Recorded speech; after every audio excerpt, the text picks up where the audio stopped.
and Steve moved from Stoke to the beautiful North Norfolk coast.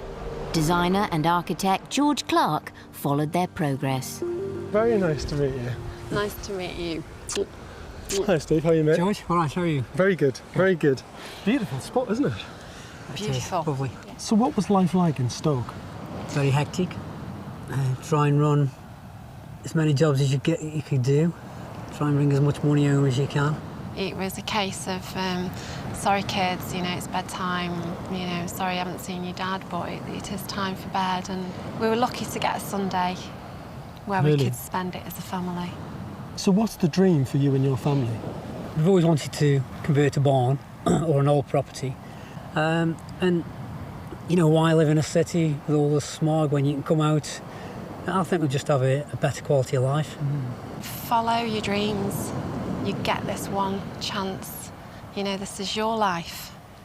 And, you know, you've got to live it. Steve and Lorraine bought this beautiful 18th century barn in Haysborough for just £150,000. With no plumbing, electrics, windows or floors, this was an incredibly complex building project. Wow, that is fantastic, isn't it? That is absolutely incredible. It's like a banqueting hall, isn't it? Just goes It on could be, forever. couldn't it? It's Yes, enormous. yeah. To step inside and see this. It's got a real awe about it, hasn't it? This is going to be some house. We Isn't hope, we hope. As well as the main barn, they also wanted to develop this attached oak canopy. Oh, this is a wonderful space, isn't it? It is. I love these timber beams. It's got so much character to it. Even all these sort of metal straps tying everything together. It's a very old building, isn't it? Very old. Yes, it's very old. Have you got a date of roughly when this was built? Late 18th century, around 1760 something. Wow. And it's a big space. So in here you've got... Big living room. That's massive. Yeah. I mean, how does a living room like this compare to your living room in Stoke? Oh, you can fit about 4 in. The Kinseys had ambitious plans to transform this Grade 2 listed barn into a striking contemporary home. The area at the front would be fully glazed along its length, creating a kitchen diner and living room. This would lead to a stunning 50-foot central hallway, exposing the barn's spectacular beamed roof. The first floor would have 2 vast ensuite bedrooms, including Steve and Lorraine's, mixing original detailing with modern furnishings. Back downstairs would be 2 children's bedrooms, a bathroom and a utility room. The Kinseys even had their very own duck pond in their acre of land. During the build, Steve, Lorraine and their 2 sons, Jack and Kurt, would live with Lorraine's parents in their bungalow nearby. This is everyone. This is everyone. Hello there.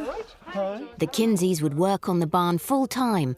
Their budget was just £135,000 for the entire renovation. And do you think that's realistic? Well, obviously it's all new to us. We've tried to run through things, how much it's going to be.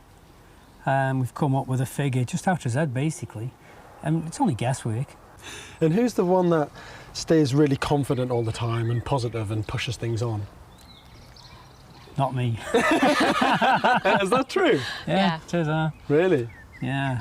I mean, this is a big step for me, and I'm not confident at all. So are you the dreamer and you're the realist? Thank you, yes. You've hit the nail straight on.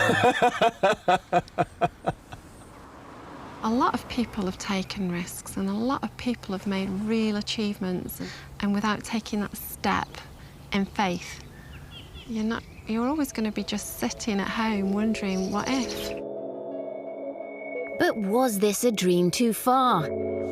They soon found themselves faced with obstacles. I was really looking forward to coming down here, starting a new life, and then you get hit with either one thing or another. That pink thing is called a buoy. Steve and Lorraine Kinsey moved to Norfolk, an area they'd visited often, for a better quality of life. Hey, up!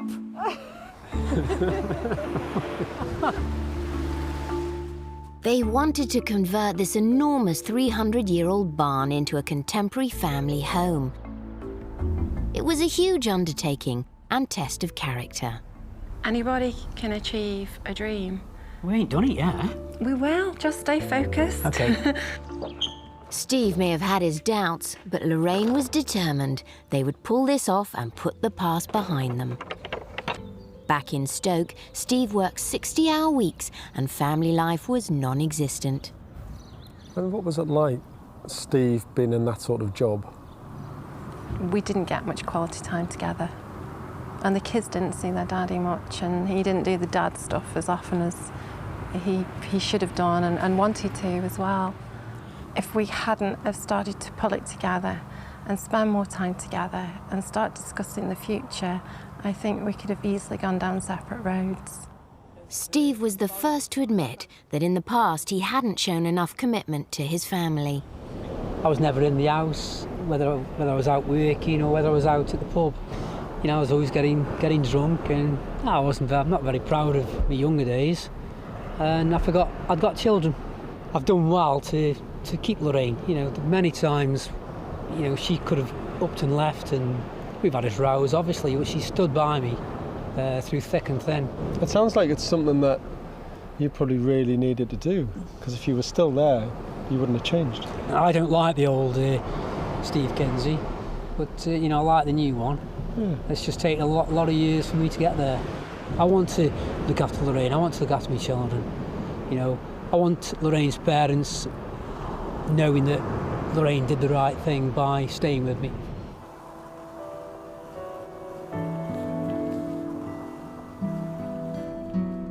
Before Steve and Lorraine could get going, their plans for the Grade 2 listed barn had to be approved by the conservation officer. After a month's agonising wait, they heard the devastating news that they'd been turned down. When we bought the property, we did have planning permission, and we could have built how the plans were. But we just did a few alterations, and basically they said, you've only got planning permission for what you've bought it with. We were totally shocked, disappointed, let down.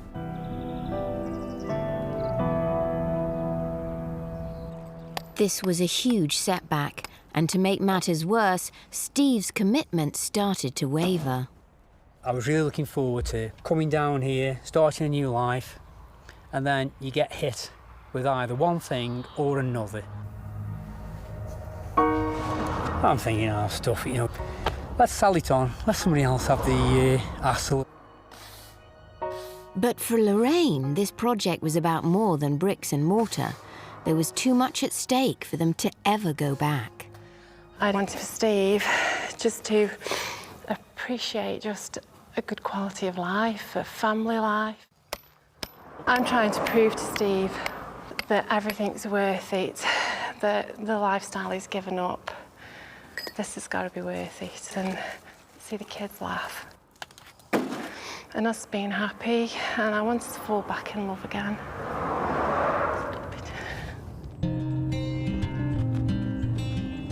Lorraine wasn't giving up this dream without a fight. She found a specialist architect to revise their plans and push for an appeal. 2 or 3 and a 3. Because this gable doesn't sit terribly comfortably. If we can do something to more clearly define that, then I think you have a chance. Fingers crossed. And 4 weeks later, they learned the planner's decision. Oh, brilliant, amazing, fantastic. By agreeing to be sensitive to the age and style of the barn and to use original materials and more glass, their new design had been approved.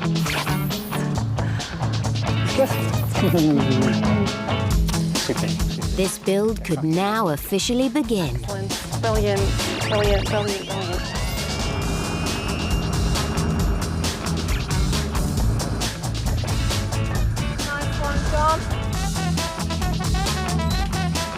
Steve and Lorraine had an enormous task ahead. The first job they tackled was concreting the floors.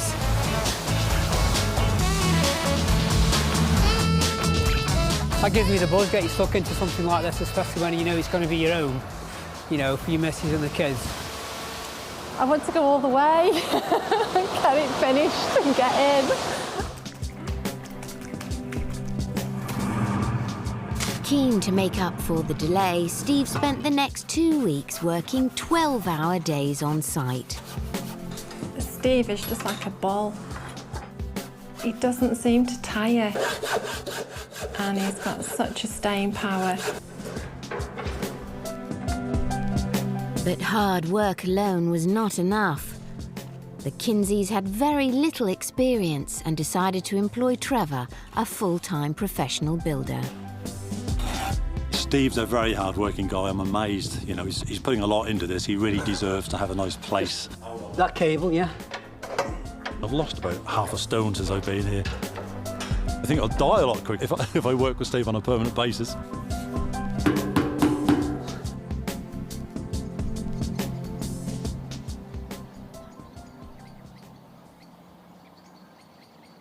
The next big job for Steve and Lorraine was replacing the barn's leaky thatched roof.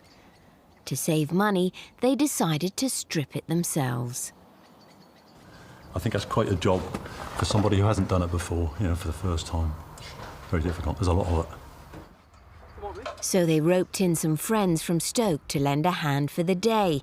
And it was soon party time.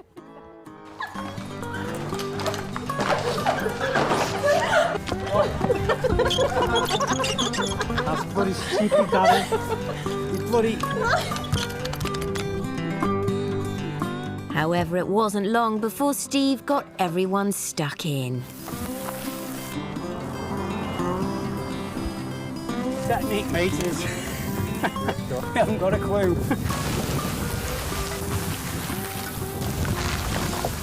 And what we're doing, the thatch, what we're throwing down, we're throwing it on a tarpaulin, and the girls were dragging it around onto the land. Mum, I chucked just some glasses down. As the thatch came off, it was clear just how much there was and how heavy it was to move. We just can't physically pull it. Well, what's going to be the best? It was Steve to the rescue.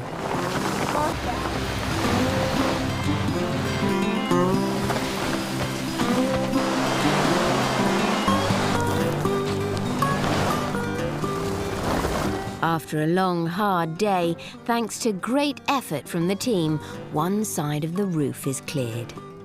It's dead hard work. I'm wrecked. I've never worked so hard in all my life. The boss had cracked the whip. Don't stand too close to Steve, because you will rub you into absolutely anything, and then he'll work you every hour God sends. With no dinner? With no dinner. And for the first time, doubting Steve allowed himself a little belief. At least we'll have a nice thatch on a barn that may not get complete. Oh. No, we're going to do it. Lorraine tells me we're going to do it, we're going to do it.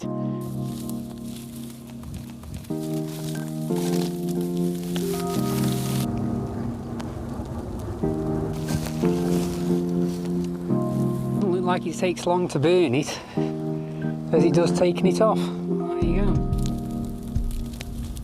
Should throw some baked potatoes on there, shouldn't we? To celebrate the thatch coming off, the Kinseys decided to enjoy the one thing that had been missing for years, a bit of family fun. They hired a boat for the day on the Norfolk Broads. Thought we'd have a little bit of a treat today. And yeah, what a cracking boat. I hope I don't bang it. Oh, it's just gorgeous to take time out and just be a family having fun. Jack. We got Kit Kats. Okay, that's enough.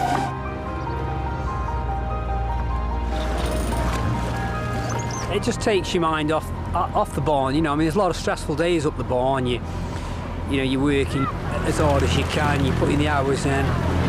It's fantastic being with the kids. Okay, you staying on all the rest, eh? Staying in the trees. Oh well. I think I'm being a bit of a better father than what I used to be. I didn't have any time for the children, where now I make time. There you go, Captain Kurt. This is the dream.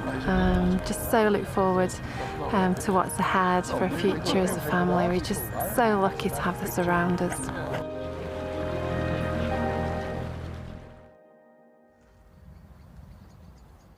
It was 12 weeks since work had started on the barn.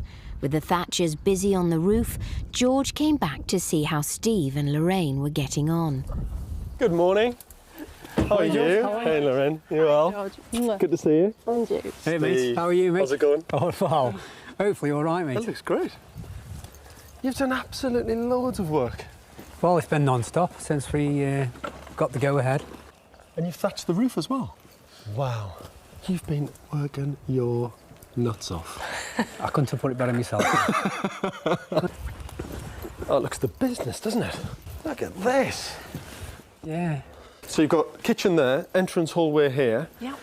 What's this area going to be? Main living room. Main living room. Main living room, yeah. God. It's enormous. Yeah, we've worked so hard. So how's it going inside? Come and have a look. Wow. God, you've done loads in here. Steve and Lorraine had worked incredibly hard, but George was worried. They were still trying to do too much, and he feared their budget of £135,000 wouldn't be enough. I'm just intrigued to know what costs you're aware of. Now, what's the next sort of stuff you're going to pay for? Water treatment system. We're looking at about £3.5 grand. What else? Glass. We're saying between 16 to 20 for the whole of the barn. Electrics. About 8. Plumbing. We're looking at around 16. Floor finishes. 15,000. Kitchen. Around 15 to get it. 15 for the whole thing. There is another cost. Yeah, go on. Oh, the fire. The fire, which is going to come in about 5,000. Wow, that must be a nice fire. It's £5,000. Expensive taste, mate. I think the lounge That's deserves. what I'm worried about, mate. That's what I'm worried about. I am. Amazingly, Steve and Lorraine had never added up the cost of this build until now. Well, on the basis that I haven't allowed for any contingency, no extra costs, nothing more than that, than what you told me, it is £29,500 more than what you've got left. Silence. How do you feel about that? I think we've been quite generous with the figures. I actually think your pricing, to be really honest with you, is pretty good. But if I was you, I would get as far as you can on the ground floor and just hold back. I know you want to do it, I know you want to get it finished, but just hold back from that first floor. If you do, it'll all work. If you don't, it won't. It'll go horribly wrong.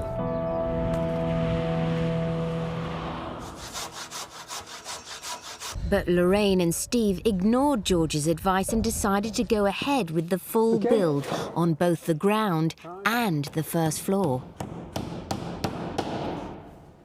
In order to make their budget stretch, they had to start making cutbacks. Unfortunately, we've got to let Trev go so that we can rein back some more money from wages. It's a pity we got Lucy, but, you know, with the circumstances and the budget, you know, I'd love to keep you on and get it done a lot quicker. But obviously, with you gone, you know, I'm going to try my best with Lorraine. I thoroughly enjoyed working there, actually. I'd just love to have seen the project through to completion. The end. Shaking your hand, Trev. Oh.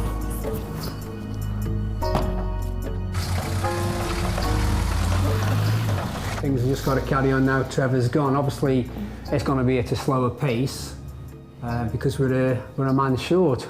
But to take his place is Lorraine. In typical Steve and Lorraine style, they threw themselves into the challenge of finishing this build alone. Right, Lorraine? First up was fitting new windows. Yeah.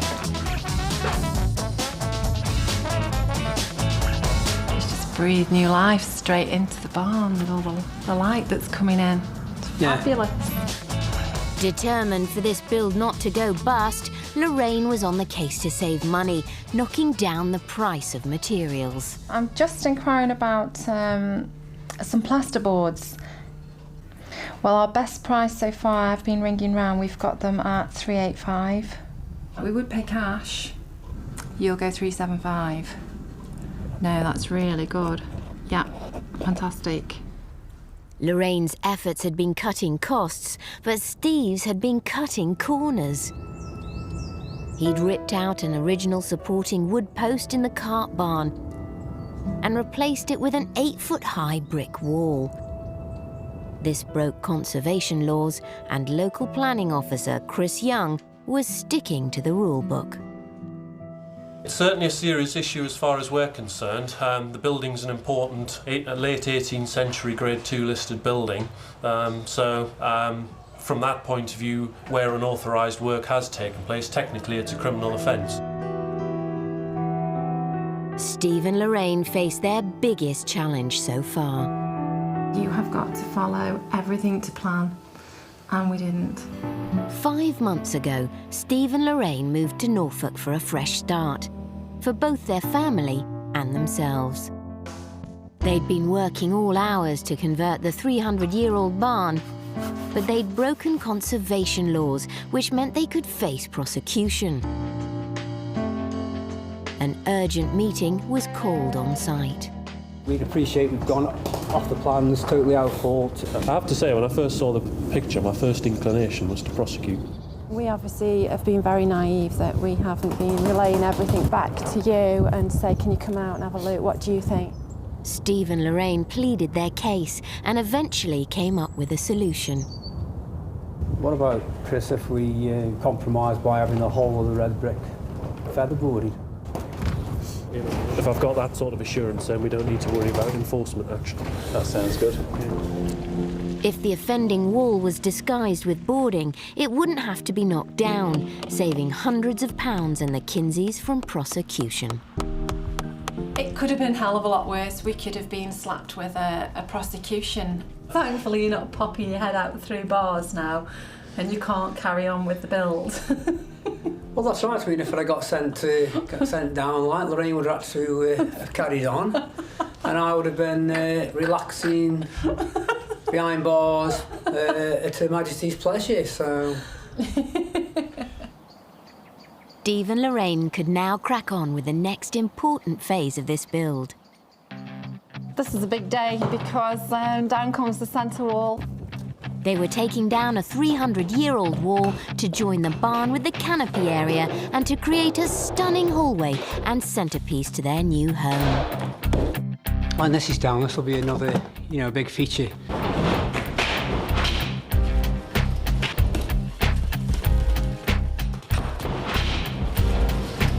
You look wild, child. It was relentless work, but this couple couldn't have been happier. Being here together on this build, it's been great that it's been 24/7 together. It has brought a real closeness between us. It's like the relationships become really concrete. Their hard-fought-for dreams were finally becoming a reality. Beautiful. What a difference a wall makes, eh? I think what we should do is have a big TV screen that comes down, big projector, sit up here and watch TV. That's the last thing you can put in this gorgeous space, is a flipping television screen.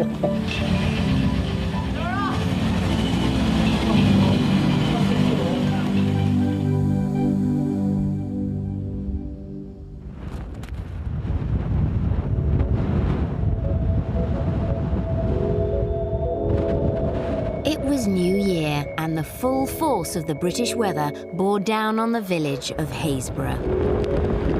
For the past 2 months, Steve and Lorraine had been renovating this barn entirely on their own. Morning! The wind is unbelievable! Thank God you got the roof on. Morning, George. Good to see you. Hello, mate. How are you? How are you, mate? All right. You've been grafting hard, haven't you? Unbelievable amount of work. So it looks to me like you've done quite a lot of work on the first floor. You didn't listen to us, did you? You completely ignored what I said. I listened to you, George. It's Lorraine, mate. Lorraine. We just, I don't know, we just got so excited and just kept going and going and going. We just didn't want to stop. I give up. I'm not going to mention it again. You've started doing it now. I give up a long, long time. I'm just going to go with it. I'm with you now. I'm with you completely. Look at this. That's unbelievable. It's absolutely beautiful, isn't it? It's lovely. It really is. A stunning, stunning space. It's a knockout. I mean, it's the sort of space that you walk into and it just sort of takes your breath away. It does. It's really exceptional. George could not fault Steve and Lorraine's incredible efforts, but they were only halfway through this build. The barn was not even watertight. George really hoped they'd found a solution to make their budget stretch to the end. So the last time we talked about money, you would have been, according to my calculations, about £30,000 to £40,000 over budget if you kept all the spec of the materials at the level you wanted and you did the work to the first floor. Yeah. Now you've done the work to the first floor, how can you afford it? The only way we could do that was to actually squeeze down the prices as much as we could and just keep trimming them. So give me an example of where you've been quite ruthless to save money. Wages. Trevor has now gone, so we were able to carry on our own. All by yourself? Scary. Yeah. For the rest of this build? Yeah. But you're certainly not compromising on the general standard of the build. No, I don't think so. It's all really good. But it's surprised the money you can save by shopping around. Yeah. How much money have you got left? Last time I saw you had £80,000 left in the pot. I think we got 60 odd. 60 something. I don't know what the odd is. We got 60 odd. We're looking good. You have been pretty good, but you've got to keep that going, haven't you? We have. Right to the very end. Yeah, we You've have. got to save every single penny you can because this is a big building. It's really big. And I think the excitement of the dream, keep seeing the end result, pushes you. That's what keeps you going, keeps you motivated, that excited feeling inside that you're going to be here in this space, living this quality life.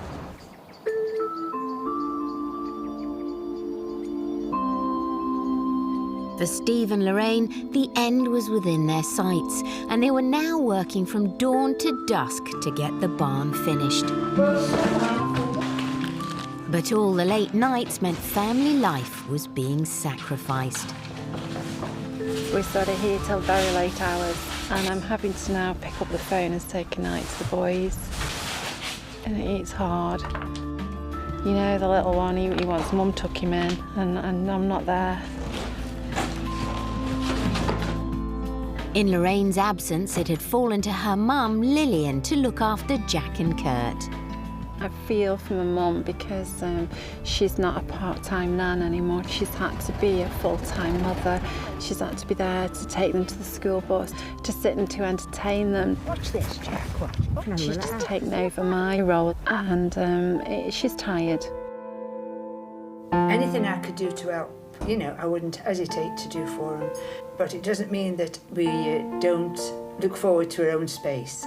I'm sure Lorraine can't wait to get in her lovely barn, and we can't wait to be on our own and get the bungalow back to normal. But if we don't make sacrifices, then nobody can get there. Are you ready, lads? On site, work was steaming ahead. All right. Yeah. And the huge panels of glazing could be installed. Stunning. Here comes the other one.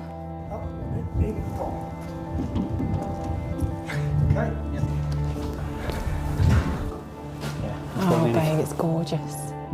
For the first time, the old barn was beginning to resemble a new home. But 9 months of hard labour had taken its toll on Lorraine's health. A bit more. All right. She developed a hernia and had to go back to Stoke for an operation. It's got to a point where it's been really, really painful over the last week or so, and it's just not gone away. It's just been getting me down, and it's been difficult there, giving Steve all the support that he needs when I've not been feeling 100%. It's just two-handed jobs, everything that we tackle, and Steve needs the extra pair of hands. It just can't happen without the two of us. I'm going to miss being around him, supporting him, and I feel like the whole thing's going to stop if I'm not here. All right. I love you. Well, I love you too. Try, babe. Bye. Bye.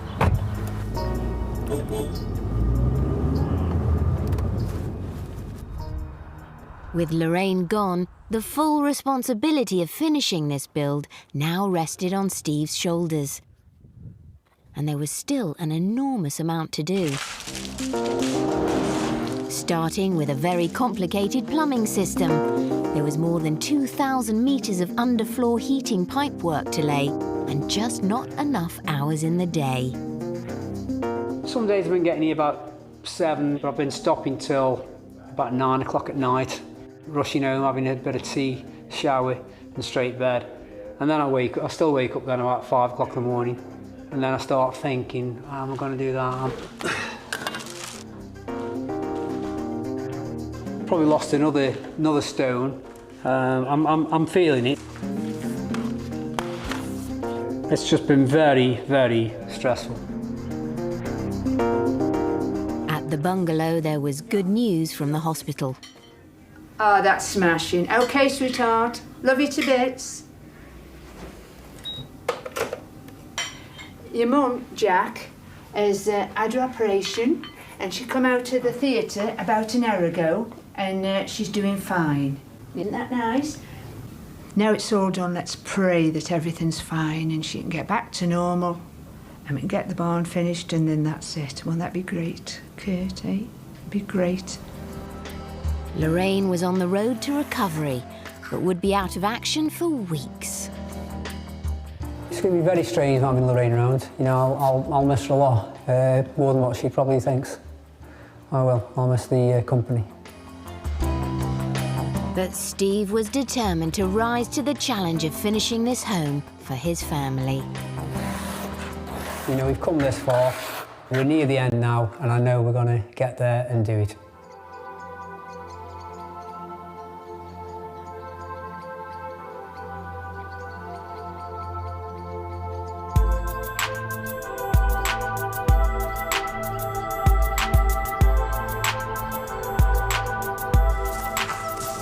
Morning. Hello. How are you? Good morning. Fine, thank you. How are you? Oh, the outside looks unbelievable. Thank you. Absolutely beautiful. I've got butterflies on it. Oh, I mean, look at the size of it. It's like walking into a small church, isn't it? Yeah. I'm actually a bit speechless because I never thought you'd get this far. You must be over the moon. We are. We're dead excited. We have to pinch ourselves sometimes to, you know, make us realise that this is ours.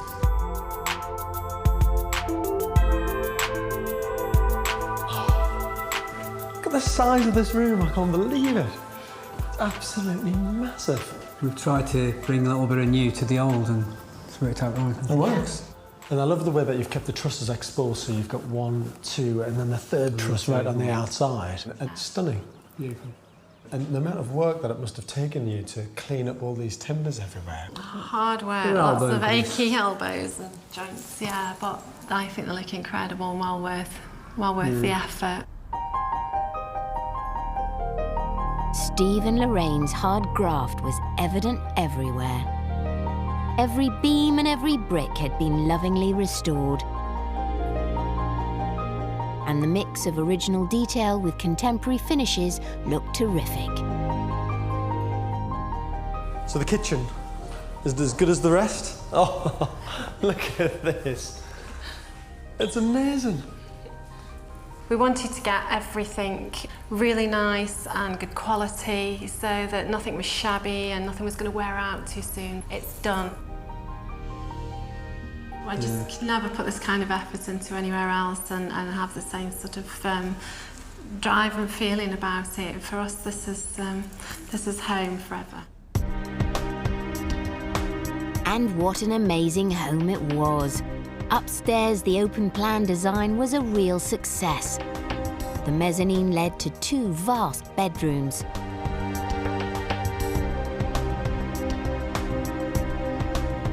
Their stunning floor-to-ceiling glass panels provided spectacular views of the barn's dramatic roof.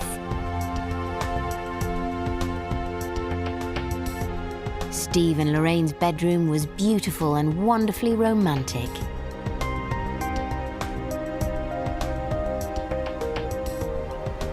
George was totally blown away by the barn's transformation, but he couldn't believe they'd done all this on just £135,000.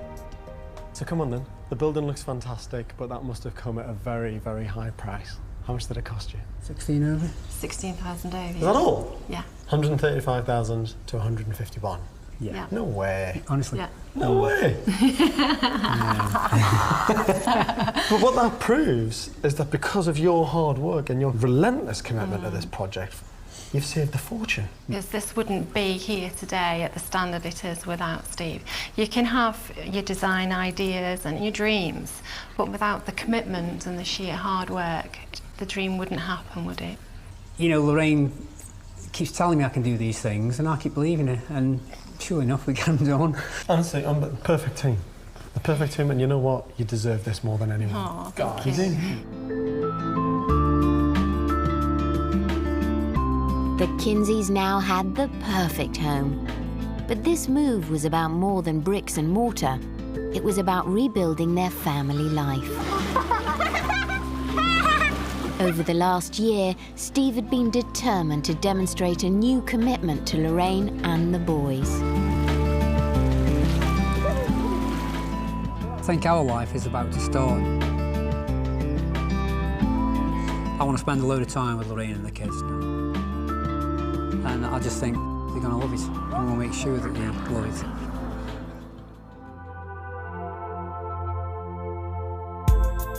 Seven months on, we've returned to Norfolk to see if all the hard work and upheaval was really worth it.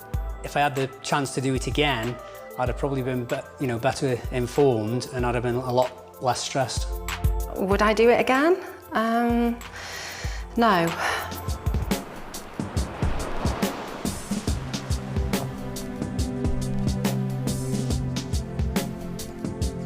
It's now 7 months since Steve and Lorraine finished converting this 300-year-old barn in Norfolk into their dream family home. 10 years ago, me and Steve would have drove past somewhere like this and thought, wow, what a place. Never ever thought for 1 minute would this be us living it. We just show blogs, and we've had no handouts, we've had no lottery win, and we took the bull by the horns, and we've achieved. But the achievement didn't come easy. The couple were both physically exhausted by the end of the build, and Steve lost nearly 2 stone in weight. I certainly would not put my body and mind through this again. I don't think I would have the energy. You could tell on both of us' face that it was a lot of pressure, a lot of stress. But doing this life-changing event has been well worth it. Yeah, well worth it. Are we having a match when we get there? Back in Stoke, Steve used to work long hours, often 7 days a week, saving up money for their dream project. But now, with his fireman's pension covering the mortgage, he can afford to take time off from his tiling job to be with Lorraine and the boys. Stop everyone, mate, right? This is what the whole reason for the move was, to actually be together as a family and having all this quality time. Well done, kid. Well done. Back at home, I was working every hour God sends, but now we've got the barn complete, so I can afford now just to calm right down. I mean, if the work comes in, I'm only going to do it for 4 days a week. I promised Lorraine and myself that I'll have Friday, Saturday, Sunday off at least, even maybe the Monday, so I've got like 4 days off. Well done, kid. And Lorraine's parents are proud of the new, improved Steve. He's like my son. But, we worship him, don't we, John? One thing which is good about it, he says he'll never go back. No. So he loves it down there. But I'm just saying, he's like a son to us. Oh, yes. Whatever we'd want doing, he'd do for us. Go that way, Kurt. Days out in the Norfolk countryside offer a lot more than the city life of Stoke they left behind. We've got all these forests really close by to the barn. We can come out for walks, bike rides, and it's just stuff that you can do as a family and be outdoors. and get the boys away from the Xbox. Yeah, it's good coming out the woods with Mum and Dad. We go like loads of places together. It's good. Like going to the beach on the weekends and taking Sky on the beach and play with her and stuff like that. Jack was asked by his teacher what he likes doing, and the teacher was shocked when he said he likes spending time with Mum and Dad, which a lot of kids don't do they? It was great to hear him say that. It was. Oh, gorgeous. They just look like huge puppies, don't they? 7 months on, the family already feel part of village life. Enjoy. Thank you. We have been really welcomed into the community and we've met some really close friends, and for me that's just been magical really, to have that friendship here at home. One of the main reasons for Steve and Lorraine's move to the country was to rebuild their relationship, and it seems that the moves left Steve a changed man. I'm doing this tonight for Lorraine because I do love her, no matter what a lot of people might think in my younger days. I just think it'll be a nice romantic meal, and I intend to get a few candles on the table, and I want her just to walk in and be gobsmacked. But what I've got to do is try and not make a mess of her kitchen, because she loves this. I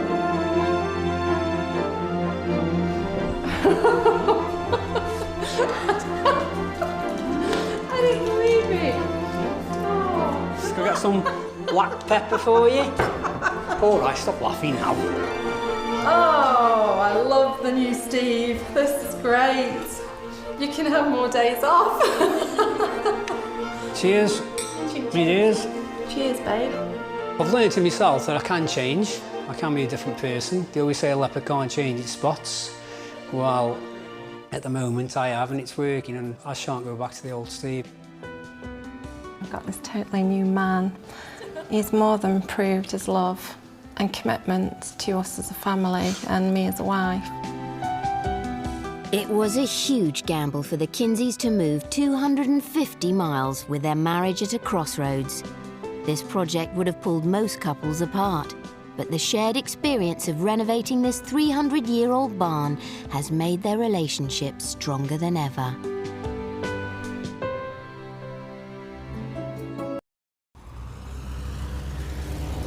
The rustic village of Wellington sits in the heart of Herefordshire's farming community. In the centre of the village is Stocks House Farm, which is home to two 17th and 18th century barns. Marco and Kath Walker have run their own tour operating business close by for 11 years, but have never lived in the village. That was until they made the farmer who owns Stocks Farm an offer he couldn't refuse. Dick, the farmer, had put the two barns up for separate dwellings and asked us if we wanted to buy one. So we thought about it and thought, well, maybe we could possibly ask him a price for both of them to do up as one dwelling. They offered the farmer their life savings, which was £150,000. He accepted, and they became the proud owners of two barns that were about to fall down and in desperate need of restoration. We've never restored a building before. We've done up a two-bedroom flat. Well, I say done up, we painted it. We're real amateurs. We don't really know what we're doing, but it's a challenge. It's a huge challenge, yeah. To pay for the project, they've managed to secure a £300,000 self-build mortgage, which will be released in 3 separate stages. And they hope to transform the barns into a family home for them and their 2 young children, Romy and Maggie. There's going to be so much blood, sweat and tears going into it that you want to make sure you spend quite a few years in it, really. Hopefully we want to live here for the rest of our lives. Yeah. For 2 very inexperienced novices, it will be a huge challenge to save the building and convert it into a family home while maintaining the character and integrity of the original structure. Morning. You must be Marco and Kath. How are you? Yeah, good. Are you well? Look at you nestled in there. How are you? Nice Hi, to meet Kath. you. Nice to meet you. How are you? You well? I'm good. Nice to see you. How are you, Marco? Hello, How are mate. you? Nice to meet you. Come on, let's have a look at this. Good. This is unbelievable. I know. It's incredible, isn't it? Absolutely mind-bogglingly knackered. You seem to have more more gaps and fresh air than you have timber and building. I know, I don't think we can move in tomorrow. No. Is it listed? Yes. Yeah. Oh my Grade 2. God, that's grade 2 listed. Yeah. And it's fallen into that level of disrepair. But I think that's why we're allowed to take it down, basically. You mean completely? Yes. Only this span here. And they've asked us to keep as much of the original oak as possible, though. So we are going to do that, but you'll find that quite a lot of the oak you can't use anyway because it's just shot to bits.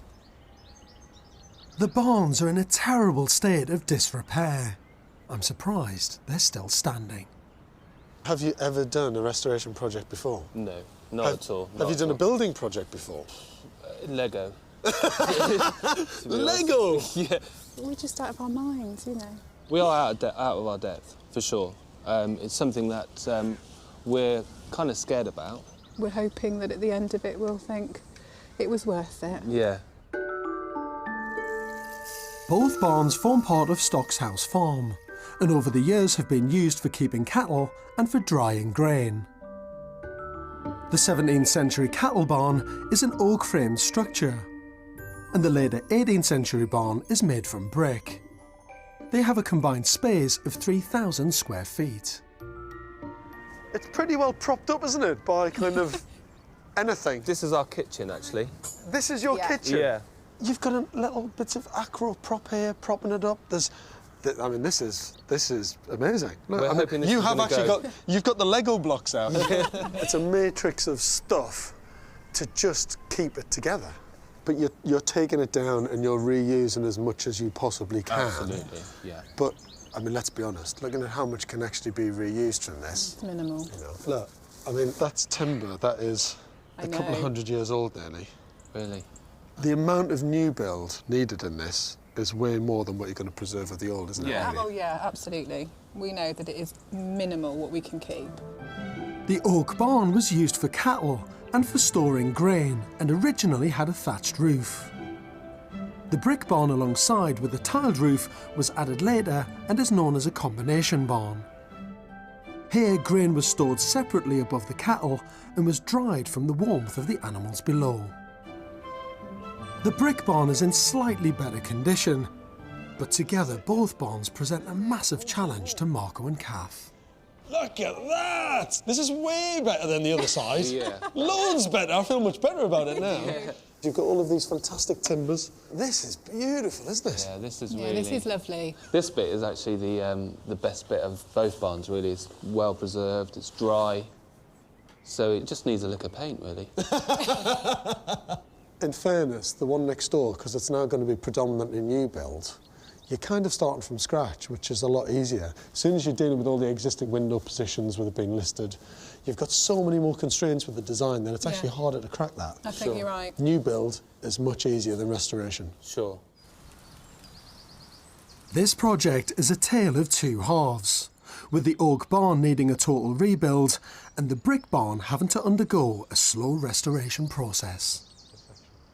I'm keen to see how Mark and Kath plan to combine the two.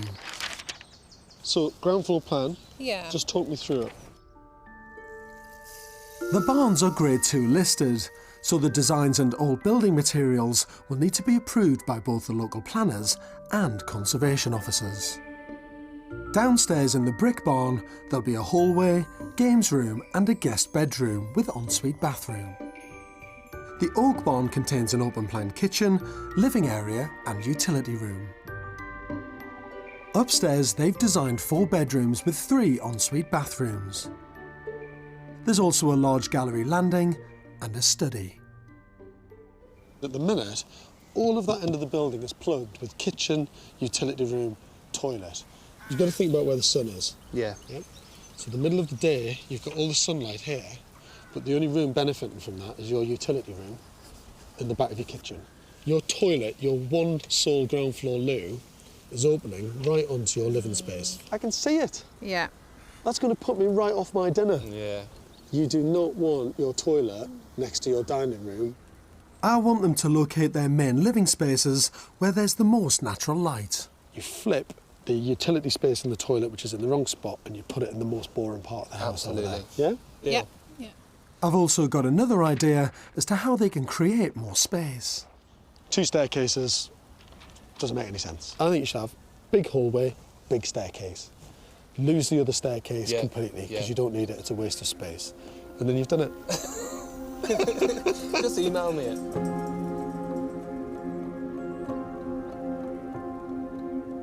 This is a beautiful old structure that requires and deserves some very delicate care and attention. But it's also a major project that even a seasoned restorer would hesitate to embark on. Do you know what? It never fails to amaze me, the scale and the ambition of restoration projects that people take on. Margot and Kath have bought something that is virtually a wreck. It's in danger of collapse at any point, being propped up by acro props, concrete blocks, sheets of plywood, anything that could be found to keep this building in its state. But what worries me more, and I don't mean this in a disrespectful way, is they genuinely haven't got a clue what they're doing. Marco and Kath Walker have never restored a building before and are about to begin the conversion of 2 17th and 18th century Grade 2 listed barns. They bought them for £150,000 and have borrowed £300,000 to carry out the work. That money will be released at 3 specific stages of the build. But before they can do anything, the oak barn will need to be carefully taken down to find out which timbers can be reused. Today is definitely the biggest day so far. This has been up for 300 years and it's not going to be here anymore. Most historic buildings would normally be repaired on site, but because this barn is in such a bad state, the conservation officer has agreed to allow the wood to be taken away to be inspected. It's a difficult, dangerous and unusual procedure. Just thought then the whole thing was going to come down like a pack of cards.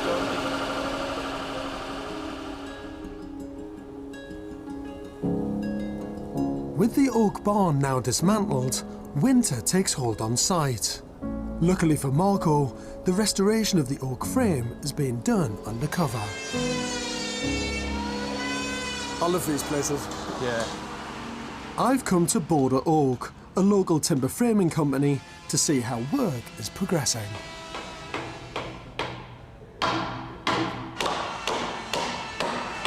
When you see a natural material like this being worked in this way, it's just beautiful, you know? The craftsmen are integrating as much of the old wood as possible into a new frame in order to comply with the Conservation Officer's guidelines. So this is where the old has been adapted into the new. Oh my gosh. You really are maximising the beauty of the historical parts of the building. No, you've got the old marks there. This is what the joiner would have marked on there to recognise each individual piece. So I can even pluck that away, but still... No, don't do it too much. But still, at the heart of that piece of timber, it's incredibly strong. And I didn't even think it would look like this. I can't imagine. I didn't know how much they were going to use, and they've actually used more than we first thought they would.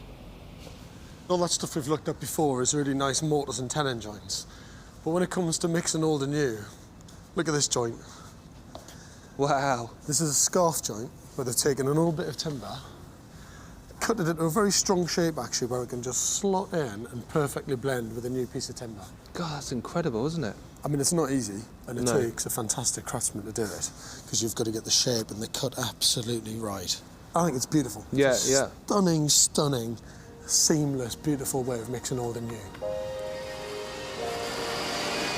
This is craftsmanship at its best, just what the building deserves. Is this it? Is this your new frame? Oh, look wow, at that. look at that. It's amazing, isn't it? That is huge. That's really nice. That's your future house, mate. It's I know.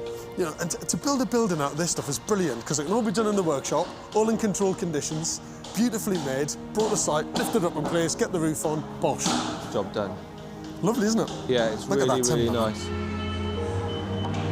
This A-frame of new oak will form part of their south wall on the barn. The entire frame for the new build is a massive part of the project's £300,000 budget. As beautiful as this is, it doesn't come cheap, does it? No. Well, the frame itself is 70 grand. 70 grand? Yeah. We wanted it to look amazing, you know, and you've got to get good oak, haven't you, really? The oak frame is a substantial cost, but at least it's a clearly defined one. I'm just a massive fan of timber frame buildings. I think if I had my way, every single house in Britain would be built out of this stuff. It's stunningly beautiful, highly crafted. To see the skill and the love and passion that goes into creating these frames, it's great stuff. Back in Wellington, the snow has gone and the foundations are being laid for the oak barn. I'm meeting Tim Block, a structural engineer who has substantial experience of restoring locally listed buildings. From an engineering point of view, honestly, are people mad turning these into homes? Be honest, come on. As long as they are prepared to accept that there will be problems that they do not see when they start, fine. Yeah. You don't know until you start really looking in detail and actually exposing it all. The walls of the brick barn are in a terrible condition and in danger of falling down. To maintain its character, Tim's plan is to keep as much of the old building as possible. What have you got to do with this building to stop it from collapsing? Imagine that's the floor. It's very flexible that way and flexible that way, but it's very stiff that way. That way. You can't make that. Yeah, it doesn't move very well. It doesn't move at all, does it? Yeah. If you've got 4 walls either side of there, and it's strengthened because that's not going to move. You've got it. Yep. Nothing's going to go anywhere. As Tim has pointed out, the biggest financial worry for Margot and Kath is what they can't see. The roof will all have to come off. And when they take the roof off, that is when we may find decay in the timbers that just can't predict from down here. It's got to be managed carefully. While Tim gets to grips with making the building structurally sound, I'm keen to find out more about the history of our barns. The local land records show that the barns were once part of Drake's Farm in Wellington, an area now renowned for breeding the Hereford cow.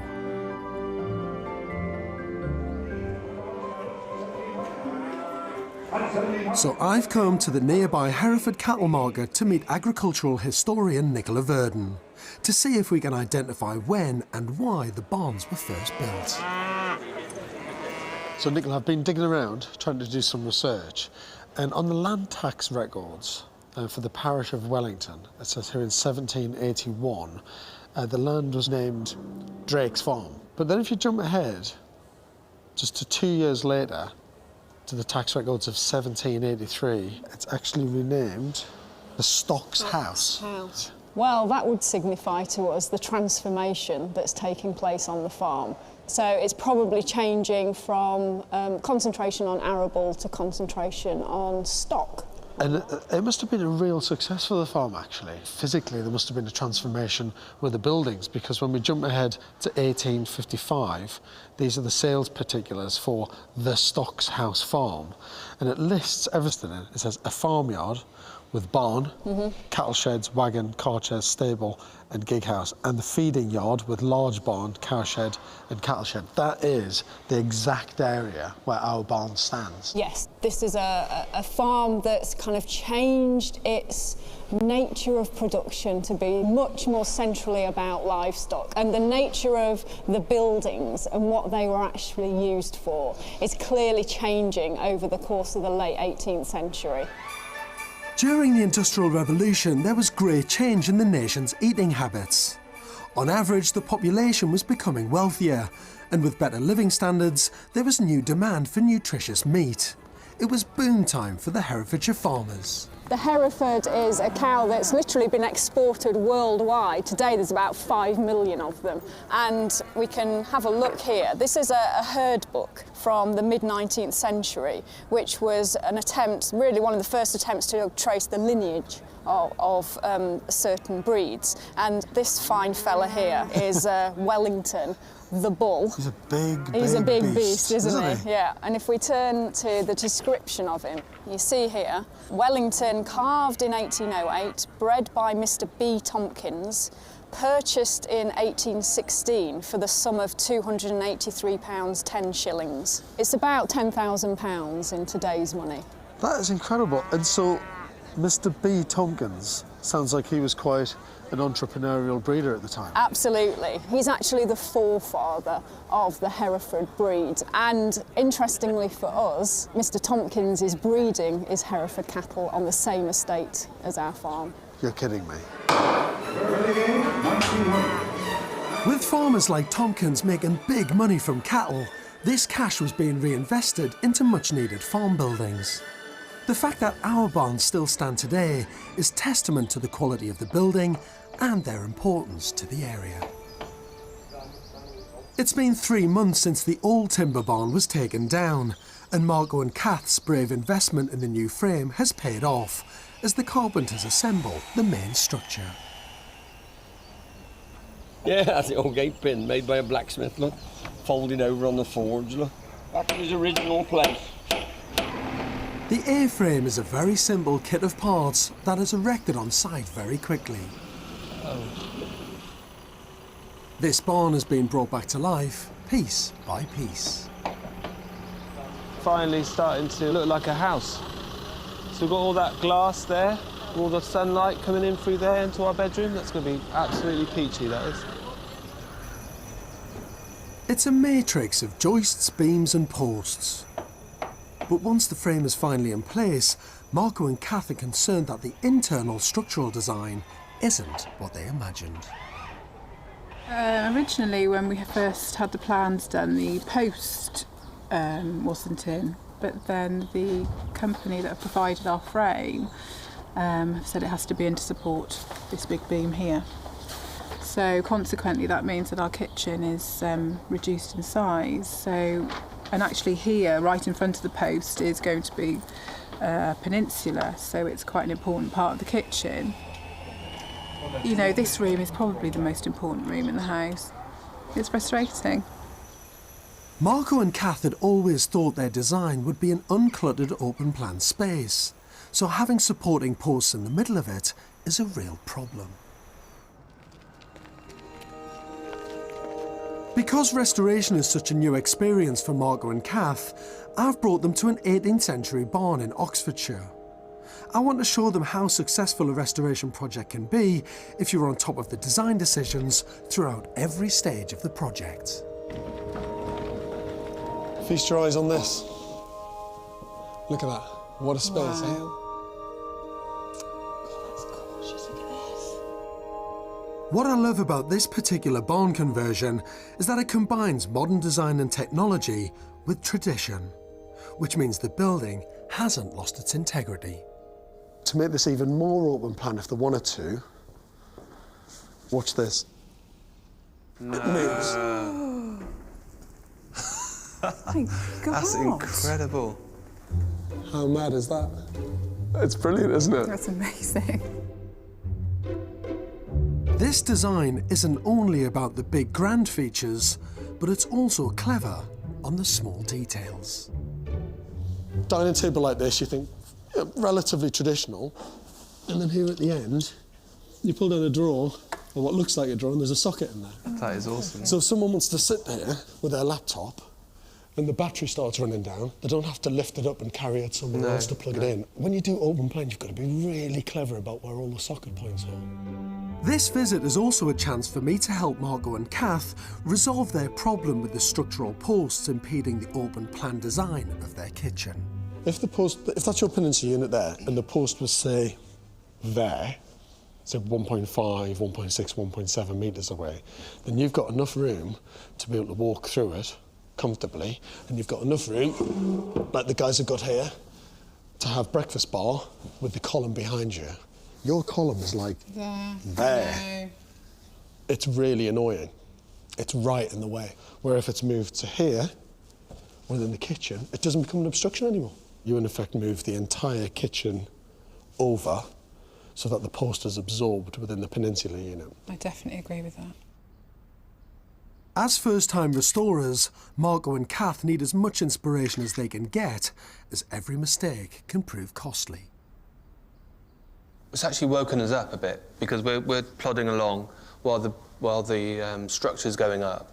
We're not actually thinking about the detail of it all, you know, where the light switches are going, where the plugs are going, and, you know, this is really helping a huge amount.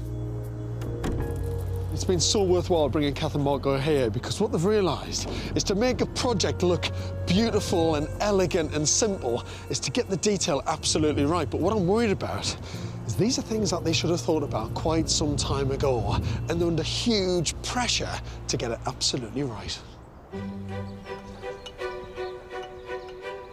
Marco and Kath Walker are restoring 2 dilapidated barns in Herefordshire. Their budget of £300,000 is split into 3 stages by the mortgage company. The first payment will be released when the floors and walls are up, the second when the building is wind and watertight, and the final payment on completion. It's spring and the perfect weather for roofing. The old tiles have been removed from the brick barn to find out what damage lies beneath. Meanwhile, the new oak frame is being given a new roof, using as many of the original tiles as possible. I've come back to site to find out how Marco and Kath feel the project is progressing. What a beautiful day. I know, isn't it? Completely different to every other day I've been here, where I've been battered by the wind and the rain. Come on, let's have a look at the build. Okay. How's it going? Is it good? You've got the insulation in, which is great. Keeping us nice and toasty. The roof's looking beautiful. And I love that kind of mix of the old and the new. It's really lovely. Honestly, the way you're doing it is perfect. This looks amazing, doesn't it? Look at that. It's just brilliant that you've got the frame up so quickly. The oak barn that is being completely rebuilt will house their kitchen and open-plan living space. But they've had some problems integrating the supporting posts into their design. The dreaded timber post. Yeah. What have you done with it? Has it been absorbed and designed into the kitchen, or is it separate away from the kitchen unit? We did what you suggested. We put it in the peninsula, almost centrally in the kitchen unit. We like it now. Weird. Well, I do. Well, I wouldn't go that far. Because Marco and Kath have a self-build mortgage, their bank will only release money when specific stages of the build are complete and signed off. Now that the walls and floors are up, they've received their first payment of £80,000. Where are you at in terms of the money? Well, we're a third of the way through, I would say, because the frame costs a huge amount. It was about 300. We've increased it a little bit because we wanted to have a nice kitchen and some nice bathroom stuff. So you spent about 100 grand? Yeah. Just over 100 grand to get you to this stage? That's it.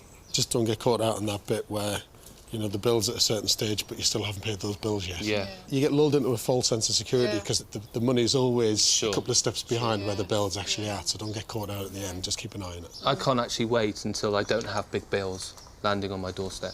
Yeah, that'll happen for the rest of your life. I know! Although work is moving quickly with the oak barn, I was always concerned that their biggest challenge would be restoring the brick barn. I'm keen to find out from Tim Block, the structural engineer, what condition the barn is actually in now that the tiles have been removed. From an engineering point of view, this roof is just, well, it's critical, isn't it? You've not just got the dead weight of the tiles, you've also got the snow loads. The wind loads. Yeah. And being a valley like this, you get a greater snow load in the valley than you do on a plain roof. Some are rotten and damaged, and that damage you can see there is all where the roof has failed at some stage. Just gradual drip, drip, drip, drip over the decades, even perhaps 20, 30 years. Marco and Kath will have to spend more money on steel strengthening rods and new timber supports. It's going to cause further delays, and the mortgage company won't release the second stage payment until the roof is finished and both barns are wind and watertight. If we weren't to be doing this, this building would lose its roof, it would lose its weatherproofing, and within 10 years it would collapse. These buildings have been here serving us, or serving the farming community here for however many hundreds of years. It's keeping it going that keeps the character of the village alive. To understand how important these barns are to the local area, I want to find out more about their recent history. So I'm meeting farmer Dick Megan, who sold the barns to Marco and Kath. He owns Stocks House Farm and still breeds Hereford cattle today, a tradition that has continued for nearly 200 years. So your family bought this in 1902? Yeah, right? my great-uncle, E.W. Langford. E.W. Langford? Yes. Sounds like a very proud man. It's a good name, that. He's a very proud man. He was mayor of Hereford twice. Was he really? It says at 3 o'clock, punctually. I wonder if your great-uncle actually went along. He must have gone along to it. He wouldn't have anybody else looking after his money. Dick's great-uncle bought Stockshouse Farm for £3,100 and used the barns for cattle and later to store grain. When Dick took over in 1958, combine harvesters began depositing grain straight from the field into silos. Agricultural buildings were being built using more modern materials, so by the 1990s, the old barns were totally outdated. To survive in farming now, you've got to have some diversification, definitely. My father always used to say, you don't only farm the land, you farm the money as well. It's not a bad saying. Dick is proud of the farm's heritage and has the last surviving photographs of what the barns looked like over the last 100 years. This is the village in 1908. Children going to school. This is your actual building that we're cowshed and barn that you're looking at. Oh my God, that is it. Marco's bought. That is it. That is it. So there's the driveway. That's right. What, needs to be steps going up to the first floor? Steps up to what would be a granary before. Quite an amazing building, isn't it? A really amazing building. And now it's going to be turned into the most fantastic family home. Indeed. When they move in, I'm quite looking forward to the day. It'll be fantastic. For the moment, that day will have to wait, as back on site, the brick barn has become much more labour-intensive. Continual strengthening of the roof with steel plates is now draining Marco's budget, and in order for the mortgage company to release the second payment of £73,000, they desperately need both barns to be wind and watertight. It's been quite tough, really, with the roof. It's cost more than we anticipated, for sure, which is a bit of a nightmare. 10 months into the restoration, I've come back to see just how close Marco and Kath are to completing the second stage of the build. You look far too well, you look far too positive. You're supposed to be, like, knackered by this stage. Oh, I'm knackered. And complaining and whinging. Well... But this all looks fantastic. It's going on really well. So you've got the roof on, tiles on. The roof on the brick barn is beginning to take shape. And the walls on the oak barn have been finished with a traditional saffron lime render in keeping with the surrounding buildings. That looks fantastic. And I know the glass is not in there, but you really get a feel of what this thing's going to look like at the end. Upstairs in the brick barn, the roof timbers have all been strengthened, and the layout is beginning to take shape. Oh, look how light it is in here. So that's where the glass is going to go? Yeah. Yeah. Oh, that'd be amazing. Incredible, eh? It is huge. Imagine this has been your bedroom if you were a kid. I mean, the timber frame just looks amazing. It's absolutely bursting with character. Now that the timber frame structure is finished, it needs to be protected. And over the next 2 months, they'll concentrate on finishing the roof. But they'll also need to ensure that the new glazing, including a substantial roof light adjoining the two barns, is installed to qualify for the next mortgage payment. We're going to try and get it as watertight as possible, because the next stage is to build the snug. But we can't build the snug until the scaffolding's down. But we can't take the scaffolding down until we've done the roof. So, you know, it swings and roundabouts. This time now, I thought I'd be inside painting. But that just shows you my naivety of it all, doesn't it, really? That shows how naive I am. These delays mean Kath will have to put back her plans for the fixtures and fittings. Without this vital next stage payment, everything comes to a standstill. All of a sudden, things aren't where they should be, the process isn't where it should be, and that becomes quite worrying. Once it's watertight, the major fixtures and stuff can start happening, you see, and it can't happen until then. I knew it was never going to be easy, and I knew that it would be tough financially. It's just a constant sort of learning curves that you go through with it, really. Not always feeling like you've got total control of what you're doing and having to deal with each other's stresses as well, you know. With cash tighter than ever, restoration novice Marco has resorted to working on site himself. This is the lowest point of the project. The building is far from being watertight, and there are now no skilled builders on site. I'm concerned that Marco and Kath are in danger of being overwhelmed by this project. You're not doing building work, are you? Please don't tell me you're doing building work. Well, I've actually learned a skill. Seriously. Why are you doing this? I've learned a skill. Well, because I want to be a part of the build and help as much as I can, but also it's probably this is the safest and easiest job to do. So. But how are things going generally with it? We've had a little bit of a grinding halt. I was expecting to see all the glass in and it all protected and looking great. Yeah, well, it's been a bit of a rocky road with that, really. We had a bit of a problem with the patent glazing. On any project, the glass is really important because you want to be wind and watertight, but it's even more important on yours, isn't it? Because of the bank. Yes, of course, yeah. Are you in a position now where you can't pay all your bills? Yeah, I would say so. I've been absolutely honest and clear with all the builders, telling them that, you know, we're on stage payments here, and as soon as the next stage comes, we can pay you the remainder. And everyone's been happy and fine with it. Because the bank will only release the next stage of your funding when it's wind and watertight. Yeah. We've got 2 more stages left, which is the wind and watertight and then the finished But this article. one is a long time coming, this one. Yeah. It's taken forever. They've hit the classic self-built stalemate. They can't finish the stage without money, and they can't get any money until the stage of work is finished.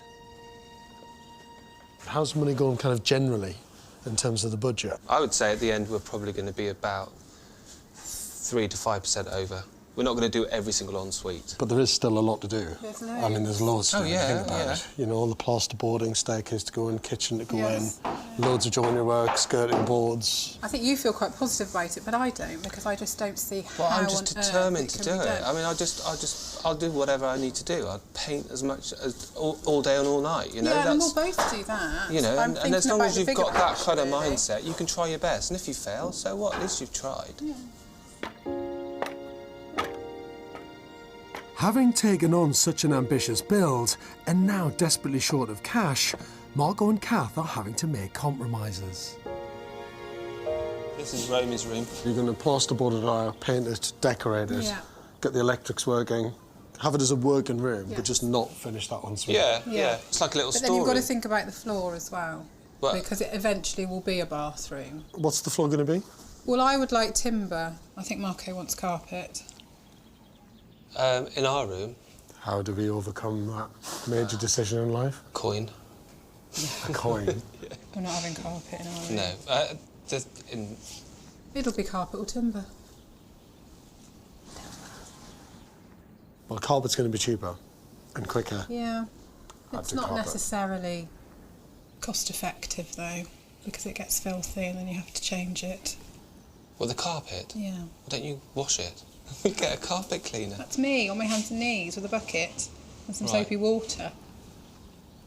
We're digressing again, aren't we? Yeah.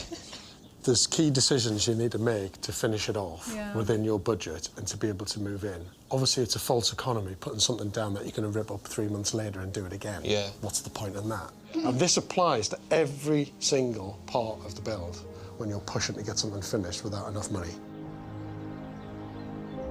Marco and Kath are desperately trying to drag these 2 barns into the 21st century.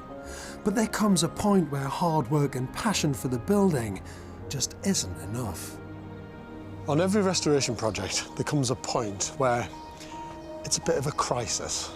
And this is it. Because Marco is not wind and watertight, the glass isn't installed, and he hasn't got the rest of the money in from the bank. It doesn't get much harder than this. It's been 3 months since I last visited our 2 barns in Herefordshire. Back then, first-time restorers Marco and Kath had reached crisis point. Neither barns were wind and watertight, their funding had run dry, and Marco was left working on the build with no previous experience. It's now the beginning of a new year, and the good news is the bank have finally released the second payment from their overall £300,000 self-build mortgage.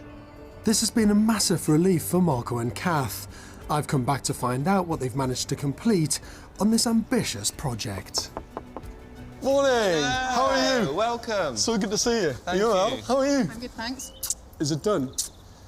It is it? done. Just about, yes. Is it? Can I come and have a look? Absolutely, Oh, yeah. either way. Please come in. At last, the roofs of both barns are finished and all the glazing has been installed. There's still a bit of work to do with the landscaping, but inside, Kath has been able to realise her dream interior fixtures and finishes. Oh, that's great. It's brilliant. It's incredible, isn't it? It looks fantastic. With that beautiful light coming right down into the middle of the building. Beautiful, isn't it? Yeah, amazing. really pleased. And the timber frame is just stunning. I mean, now that you've got it all painted white, It stands out. it really brings it out, doesn't it? What was once an empty shell is now a bright and spacious hallway. But I can see that they've had to make compromises with a temporary staircase. They didn't have much choice with money being so tight. I've been waiting a long time for this, as have you, but it's been worth waiting for. That is amazing.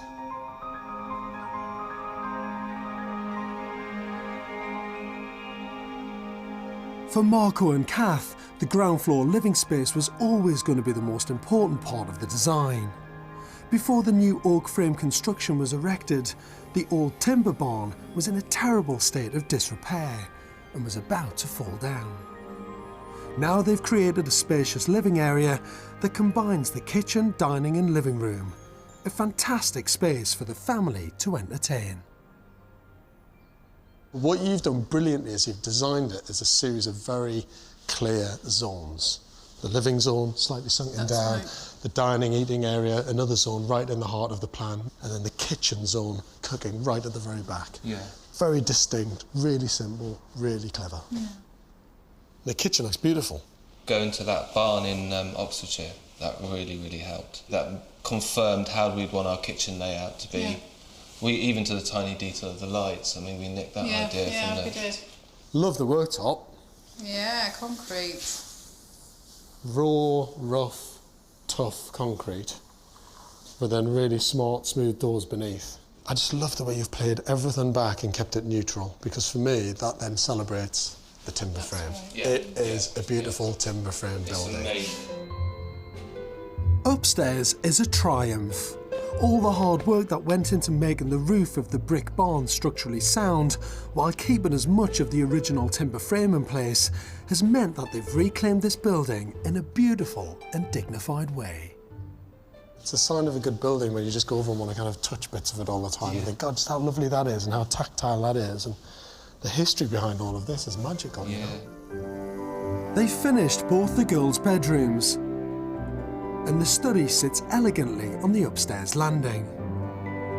There's a family bathroom, and finally their master bedroom, complete with double-height windows making up the giant gable end of the oak barn. Oh, that's probably the lightest, brightest bedroom I've ever been in. It's really bright. Look at that, it's flooded with light. Doesn't get any better than this. No. Honestly, it doesn't. Marco and Kath have pulled out all the stops to get to this stage of the project, but it's come at both a financial and emotional cost. We've had a lot of help and a lot of support. Yeah, a hell of a lot. Yeah, we couldn't have done it without a lot of people. No way. I mean, the restoration is stunningly beautiful, but it must have come at a high price. So how much have you spent, roughly? Do you know where? Roughly, we spent probably about 320 on restoring the place. Obviously, we borrowed so much and we've had to use a lot of savings that we had, all our savings basically. To have done this to this standard after what you've been through with the financial pressure, worried about cash flow, a few issues with the builders, to have done this for 320 grand is pretty amazing. It's a big, big building. Here they are. Hello. Hi. Oh, straight in. can see your bedroom. Finally, the kids get a chance to see their new bedrooms. Marco and Kath have literally just moved in, and the whole project has taken them nearly 2 years. We won't do it again. Ever? There's just no way we could ever do it again. Oh, we have really? literally gone to the brink and back on so many levels that we couldn't take it again. Personally, for me, I wanted to do this for my family, you know, for my kids and my wife. I wanted a really nice house that we could grow old in. Marco and Kath are an inspiration for anyone thinking of taking on their first ever restoration project. With such limited experience and a difficult budget, what they've achieved is nothing short of extraordinary. Hey! Here's to an amazing restoration project. Well done. Cheers. Cheers. Lovingly restored by Margot and Kat, 2012 to 2014. Remember that? Right, Yes, gosh. It's even worse than I remembered it. I've got one more thing. Just a little thing. Okay. Tiny thing. This beautiful home wouldn't be complete without its name, and Byre is Old English for cattle barn. Keep your eyes closed, keep your eyes closed, keep your eyes closed, keep your eyes closed. Okay. Wow, awesome. I absolutely love it. Yeah, it's awesome. I would bowl. You've got your Herefordshire bull on there, and the Byre. Oh, that's amazing. Thank you. Don't drop it. Finally, the family can enjoy life in their dream home, which is incredible when you think back to the condition of the original barns. Taking on an abandoned agricultural building is like walking into an architectural black hole, especially for the inexperienced restorer. Barns were built as utilitarian buildings and were never really intended to be lived in, and these were in danger of collapse. But Marco and Kath have saved them. They've been on the most difficult journey under the most extreme financial pressure, but they've done it. What a restoration project, what a brave couple, and what a beautiful home. Tucked away in a hidden corner of Essex, not far from Stansted Airport, lies the village of Broxted. This Jacobean threshing barn was bought by Jude McKelvey in 2012 for £415,000, after she decided to move her 2 sons to a new school outside London. Sun was shining, I just went, wow. Fell in love with it there and then. Could see the vision of the boys and I creating a home here. Yeah, had to have it. Jude works in finance software, but has restored a few smaller properties in her native Donegal. So few of these left, really. You know, I'm quite lucky to have come across it. Jude hopes the restoration will be complete in a year and is renting locally during the build. I like my challenges. I don't kind of make life easy on myself, but the decisions I tend to make are all made with heart, and then my head has to kind of scurry after my heart and make it work somehow.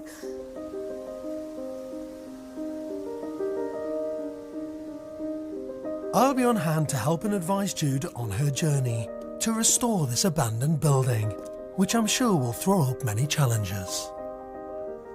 Morning, Jude. Morning. So nice to see you. You too. Really lovely Hi. to meet you. Hi. You've got yourself a cracking building here, haven't you? Yes. I just went wow, and I could see what it should be and just wanted to breathe a bit of love into it. It's big. It's really big. You've got your work cut out. Just the roof alone is an epic build. Yeah, it's a huge task. Have you done anything like this before? Nothing quite grade 2 star listed. Grade 2 star as well. That's like 1 notch down from the Houses of Parliament and St Paul's Cathedral. Yeah, but hey, if you don't take risks, then you never know what you can achieve. This ancient aisled barn is a staggering 118 feet long, with a footprint of almost 4,000 square feet. Internally, it's divided into 9 bays on either side. The 300-year-old oak frame supports a 57-ton tiled roof, topped by a small ornamental tower, which was added in more recent years. Access is through 2 massive barn doors, built high enough for a horse-drawn wagon, piled high with crops to drive in. What a space! That is fantastic. What a beautiful timber frame. You can see now why it's so highly listed. Yeah. Well, you can see why I bought it as well. Just the sheer wow. Absolutely. I'm amazed that it's in the condition that it's in. For its age, it's in a beautiful condition, isn't it? The barn was once part of a large arable farm owned by the local church, St Mary's. Although no exact records exist, it was probably built by an enterprising clergyman in the 17th century to maximise the church's revenue. Being only one of 10 left in Essex, it was listed in 1967. Since then, this abandoned, daunting project has patiently waited for the right person with vision and determination to save it. Can I ask what the budget is? I think it's going to be about 500,000 for that's this a good budget. kind of. Well, that's not what I have. Oh, it's not what you have. Oh, I love that. That's the budget, but it's not physically how much money you've got. No, I've maybe got half of that. Wow. So I've got to be creative and look at funding. And So the idea is get as wind and watertight with that initial budget as you can. yes, And then borrow a bit to do fit out and finish for it. the rest. Yeah. Make sure you put a lot of sound insulation in as well. Just because that plane going over the top right now. Thermal insulation's one thing. A little bit of sound insulation would be great. Downstairs is one vast open plan space. Can we both get up there, or is it a bit of a squeeze? It's a squeeze. And I'm dying to see what's upstairs in the tower. You won't have to go to the gym, will you? Oh, look at that view! What a beautiful spot. I'll tell you what, up here you realise how big that roof is as well. Crikey. You've got yourself an incredible project here. Yes. You really have. I'm just worried about how big it is. I wake up sometimes thinking, oh my goodness, what have I done?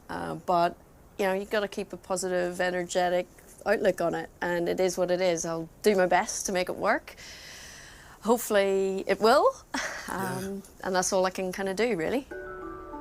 It's always a challenge to divide up the open plan spaces of large agricultural buildings. And with such a blank canvas, I'm intrigued to see Jude's design. So Jude, do you want to just take me through the plans as to what you've got in mind at the minute?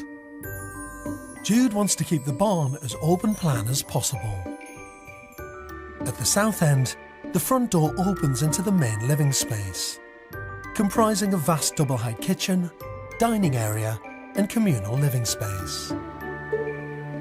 At the north end of the barn, Jude plans to have 4 bedrooms, 2 with en-suites and 2 sharing a Jack and Jill bathroom. There's also a utility room and cloakroom by the stairs that lead up to a large open-plan mezzanine den for the boys. My initial thought is that you've got a vast amount of open plan and then all your bedrooms are crammed in and squashed in at the end. I mean, normally when you look at a plan for a building this big, you would instinctively know which one was the master bedroom. Yeah. Because it would be of a bigger scale than the others. I think Jude needs to steal some of the sprawling open plan living area to make the master bedroom suite bigger. I would probably make that there a master bedroom suite. And then some of this bay would be then used for a big ensuite bathroom and wardrobes. For Jude's master bedroom, my plan is to extend it to take up the next bay along, still leaving plenty of entertainment space in the rest of the barn. Giving that extra bay to your accommodation, I think makes the plan work a lot better. Yeah. I'm seeing it. I'm loving it. Sold. Good. Luckily for this project, Jude has the help of a master craftsman with a long track record in restoring listed timber frame buildings. Builder Jason also happens to be her cousin. So you're the man. It's all your responsibility, Jason. Yeah, hi George, how you doing? My cousin. You're going to be responsible for building all this thing, are you? Well, me and my blokes are, yes. Yeah. What do you think of the project? It's big. It's a big place. She needs shooting for doing it. Barns are never the easiest thing to even give a poke-in-the-dark price for, money pit, as they call it. So, yes. So you allowed your cousin to go ahead and buy a money pit? No, I told her not to. No, you know, it's only a grade 2 star listed building. you know, over 4,000 square foot with a tight budget. I couldn't let this go. It's just such a unique property, and I just have a vision from the start for it. And yeah, come hell or high water, I'm going to get it done. I can completely understand why Jude has fallen in love with this beautiful building. But despite having family on board, this is a really difficult restoration project, where it's virtually impossible to predict the build costs. With the timber frame in such a fragile state, it remains to be seen if this barn can be converted into a 21st century family home. Everything about this project is huge. The floor area and scale of the building is massive. The level of commitment and ambition that Jude has got for this build is enormous. But the one thing that isn't huge is the budget. She's going to have to use every trick in the restoration handbook to make this into her dream home. It's been 6 months since work started on the build, and I'm dying to see how the layout has taken shape in the vast open plan space. Morning, how are you? So nice to see you. How's it going? Good. Good? Good. You look well. Thank you. I can't be stressing you out too much. Oh, there's been a few changes, hasn't there? It's cracking on. A lot of straps and ties and extra bits. And then this is where we get down to the subdivision of all of your spaces. Exactly, so we're starting to lay out the rooms. Did you do what we talked about Yes. or not? Did you? We have, Did you?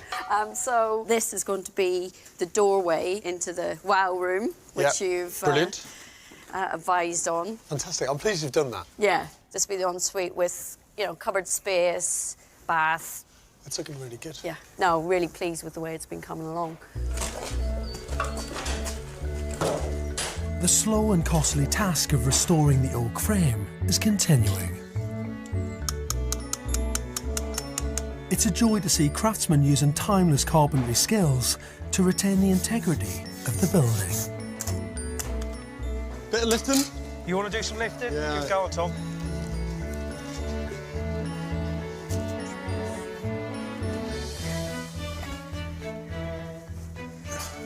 It's just that tiny bit. 1/4. Literally, like... I was going to say 4 mil, mate. You all right? Do you want to do it? You got it, Tom? What we're trying to do is just replicate what's been built on that side. Now, initially, I think that'd be quite straightforward. But when you look at how much the timbers have moved over the years, you just look down the line of that wall. I mean, that is kicking out by 4 or 5 inches. So when you watch the guys work, there's nothing to gauge any level at all because you've just got to do it all by eye. It's like building a 3-dimensional jigsaw puzzle, but every single piece is slightly out of shape and doesn't quite fit. Ready? Go.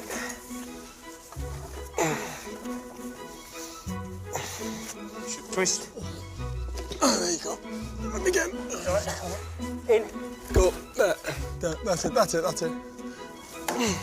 Such intricate work on a building of this scale makes it clear why it's virtually impossible to guess how much time and money it will take to restore. Can I ask how much you've spent so far? Roughly about 80,000. Okay. Yeah.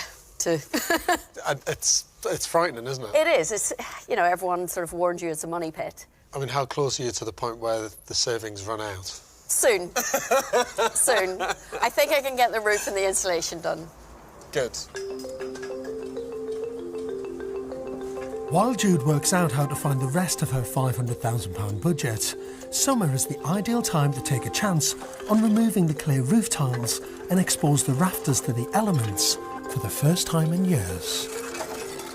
We reckon there's about 44,000 tiles. We're saving more than what we thought we was going to get.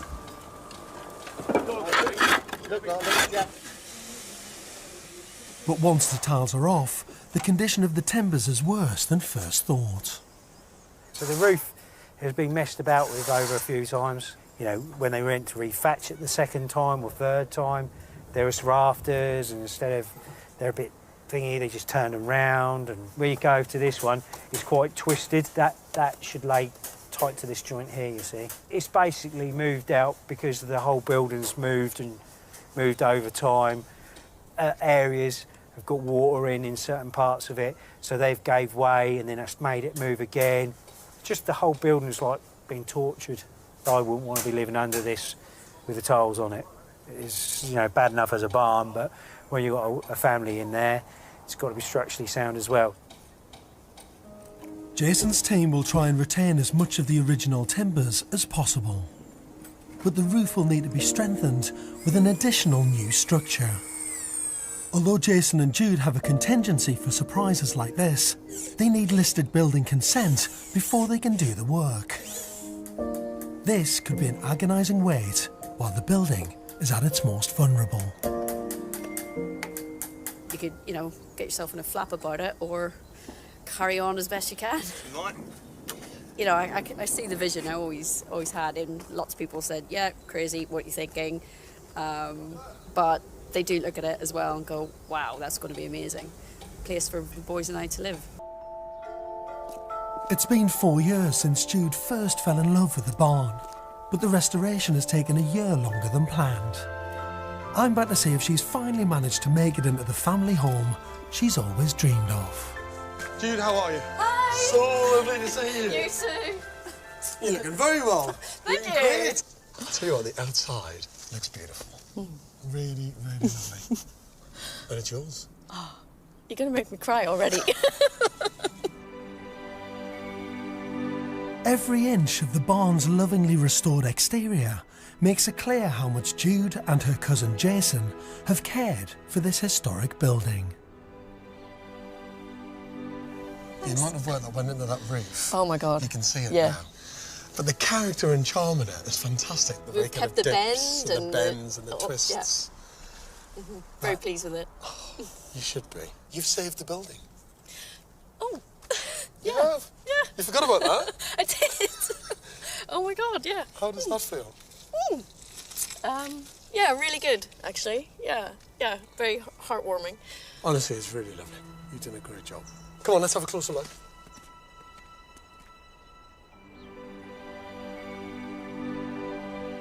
Here we are. Oh. Well, that's just ridiculous. It's beautiful.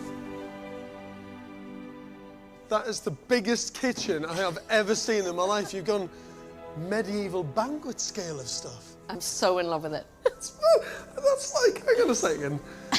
1, 2, 3, 4, 5, 6, 7, 8, 9, 10, 11, 12, 13, 14, 15, 16, 17, 18, 19, 20, 21, 22. You've kind of got about 30 units of storage. As enormous as it is, it does work in the rest of the space, because here it's only 5%, 10% of the whole barn. But this is the heart. That's my dream. You know, a big kitchen table, sitting around with boys, kids, laughter, and maybe a dog. I've got a dog coming on the way as well. Another member of the family. Exactly. Oh, that's exactly. lovely. Yeah, and I always promise the boys, once we're in the barn, we'll have a dog. Oh, sweet. Yeah, she's a little black lab to tie in with the decor. Jude has successfully created a 21st century home that respects the history and integrity of the old barn. Between the old timbers, the natural colour of traditional plaster means nothing is painted, allowing the beautiful frame to speak for itself. When you walk into other majestic buildings like cathedrals and big churches, the first thing you do is you walk in and you go like that, and you look up straight away. Yeah. You don't do that in many houses. Yeah. But this one, you definitely do. It's a thing of beauty. So you've still got a bit of work to do. Yes. Kind of dividing these spaces up a little bit. But Yeah, exactly, dressing them. There's a few nice little areas already. Yeah, yeah. After you. And then through to your bedroom. Yeah. I'm so pleased that Jude followed my advice and expanded the size of her master bedroom suite into something befitting the scale of the building. Oh, it's beautiful. Really beautiful. Even though you've got that massive expanse of space in the main hall, you just come through to what is actually still a really big double bedroom, to be honest, but it just feels that little bit more intimate and romantic, doesn't it? Well, that was actually a challenge of the barn. How do you make it cosy and homely, but keeping the expanse? I love the steel frame. Yeah, I wanted to keep that, so to kind of keep the structure of it. It's like a modern twist on the honesty of the building. And I love the way you kind of walk in and you can come either side of the bed and then straight away you're getting a sort of your lovely natural light coming in, a bit of privacy with the fencing that you've put in there. And you still got all these gorgeous period features which are just like a restoration gift. I love these. Oh, so nice. The barn offers a wealth of space, and the tower above Jude's bedroom will soon become a secluded study. Jude has avoided the temptation to fill the building with internal walls and floors. But at the bedroom end of the barn, an open mezzanine level forms an elevated hideaway. This is just what you wanted, wasn't it? There was a kind of Yeah. multifunctional living room come games room for the boys. Yeah, yeah. It's really nice. Yeah. That is just beautiful, and you get the lovely rhythm of the posts and the beams. Your kitchen looks miles away. Have a cup of tea. It's incredible. Oh, I should have got an intercom system. It's a great vantage point, isn't it, to look back and just admire the building. Yeah. And the other nice thing is, it gets you right up to the timbers. Yeah. Isn't it? Really up close. And I know you've still got a lot to do. There's still things that you want to finish off. Yes, absolutely. But you're in. Being in limbo for so long, I actually feel like I can start living now, you know, and new chapter, and really positive about it all. What a home for you and the boys. Yeah. I take my hat off to you. It's absolutely brilliant. Jude's determination to restore the old barn has never wavered. It's taken all of her original £500,000 budget to turn it into a family home. And finessing a building of this size could continue for years. I think it's time to celebrate. Yay! But Jude and her cousin Jason never wanted to compromise. Well, here's to a fantastic restoration project. Cheers. Cheers. Absolutely brilliant. Well done. Jason's made it. He smoothed the path quite considerably. I couldn't have done it without him. You know, working with relatives, it's not normally the best formula. They do always say never work with family. I suppose there's like a bit of a cousin telepathy. Do you feel proud of it? Yeah. You know, the day when we started plastering and it started looking more like a barn to me, like a barn conversion, yeah, I come in and I just stood in here and looked and thought, wow. So, yeah, I was pleased. Your book, your Restoration Man book. That was the first day? Wow. What is there? Look at the barn. Yeah, wow. Good lads. And then this is the sort of thing that would have happened inside the barn. Labourers in here, working constantly, all the time, creating massive amounts of dust. Just like we did. Yeah. That's for you. Thank you. Restoration woman. I've got you a tiny little present. This is your kind of medieval style intercom system. So when it's dinner time,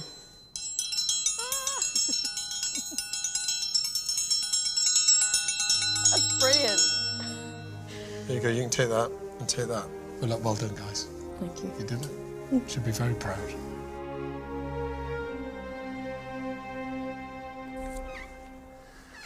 From day one, you could see why Jude fell in love with this building. There are a precious few of these ancient barns left, and in many ways, the building itself is lucky that Jude came along to save it. She is an incredible woman who simply refuses to ever give up. She said to me at the very beginning, come hell or high water, I just have to get this done. And she has. What a beautiful, sensitive, and majestic restoration project.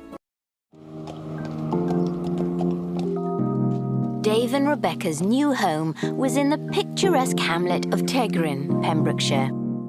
It was a world away from their semi near Birmingham. Dave had taken a year off work to do the build, and the family had already survived their first winter in a tiny caravan on site.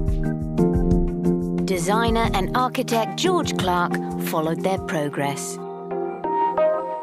One of the main reasons why you must have picked this place is location. I mean, this is beautiful. And you're from here, aren't you? I'm from about 20 miles up the coast, near Newquay, so I've always wanted to come back. So why Wales? I mean, why did you make that big move? I was always into sort of coming over to Wales. I mean, I met Becca 10 years ago and I cycled over from Birmingham to Wales. I mean, I've always loved it in the countryside. It's just got everything. I mean, we think it's healthier. You know, we're half an hour away from the beach, so you can't really complain about that. So what kind of world are you escaping from? City, really, isn't it? You're escaping from the traffic, you know, the hustle and bustle. Sitting on the A45 for 45 minutes instead of driving around Pembrokeshire. The sheer amount of concrete. So how long have you had this dream for? 10 years. Yeah, ever since we met, really, I suppose. We've always wanted to live down here. After 10 years of dreaming, Dave and Rebecca had found an amazing property with an acre of land that sat in its own wooded glade. Originally a village hall, the barn was completely derelict. That is beautiful, isn't it? That's fantastic. It's impressive, isn't it? Yeah. Needs a little bit of work. A little bit. A bit. Tell me, why did you go for this house? What made you? Well, we were actually lost, weren't we, travelling around, and we just Looking for braked another hard, place. saw this place, and I think it's just the quality of the building, the slate arches. It's just so pretty, so quaint looking. If you don't mind me asking, how much did you pay for it? 108,000. 108? Well, shall we take a look inside? Yeah, definitely. I really want to see it. Come on, let's go. The barn might have looked like a wreck, but Dave and Rebecca had been hard at work for the last 6 months. So far, all they'd done was rip stuff out. Wow, look at this. So you've basically got a L-shaped plan, isn't it? Yes. It's quite elegant. Yeah. This needs a lot of work. It does. So do you want to run through the layout with me, just roughly what you envisage doing with the place? This will be the living room. So your living room comes all the way through here to this back wall, and then you're saying it might just turn around that corner a little. Another wall just slightly indented there, I think. Okay. Dave and Rebecca wanted to transform the barn into a beautiful rustic family home and keep as much of its original character as possible. They were going to use natural materials throughout to give a traditional country look. The ground floor would be left as a huge L-shaped kitchen living room. Upstairs would be the main bathroom. And off a light-filled corridor, there would be 3 bedrooms for the kids. Beyond them, the spacious master bedroom would have a high-vaulted ceiling and uninterrupted views across the Pembrokeshire countryside. Part of the dream was to get a great home without a huge mortgage so they could afford a quieter life. Dave and Rebecca borrowed £100,000 to buy the property. They wanted to spend as little as possible on the conversion. So the crunch for me is, because it looks like there's a lot of work in there, as well as out here, is the budget. So when you sold your place in Birmingham, how much money did you take away with you? We walked away with 36,000, didn't we? 8,000 then we had to put towards buying this place. So that was straight down to 28,000. Right. I mean, initially getting set up here with a static caravan probably blew away another 2,500. So that's at 25 and a half, yes. And is that your fixed budget now? That was it when we started. How much have you got left? Now? I don't know. I'd say about 12,000. You are kidding. Are you winding me up? No, no. You've got 12 grand? To finish that barn? 12 grand. The thing is, what else can we do? Well, we knew we wouldn't have enough money and we wouldn't have bought it if we'd looked at how much money we didn't have. So we wouldn't have entered into this if we'd looked at the facts, you know, quite cold and clinically. We've got no choice, we have to continue. But with no building experience and such a small budget, this was going to be a massive challenge. Well, it's taken us 10 years, really, to get close to doing something like this. It would be terrible if we couldn't actually follow through on it.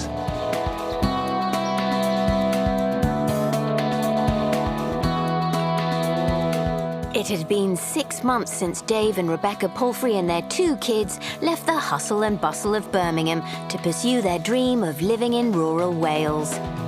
Dave had taken a year off work to convert this derelict barn into their family home. Have a kiss. Their only income was from Rebecca's part-time job as a speech therapist. Bye. Bye. Have a good day. Bye. Bye. Come and have a little rest. During the week, Dave was a house husband, looking after 2-year-old Tom and 4-year-old Ellie in their caravan on site. I can certainly guarantee that I get nothing done. In the daytime, while I've got the children, they require full-time attention. You know, even when I've just got Tom, really, there's just no time to actually do anything. At the very most, you'd achieve, you know, one phone call or something.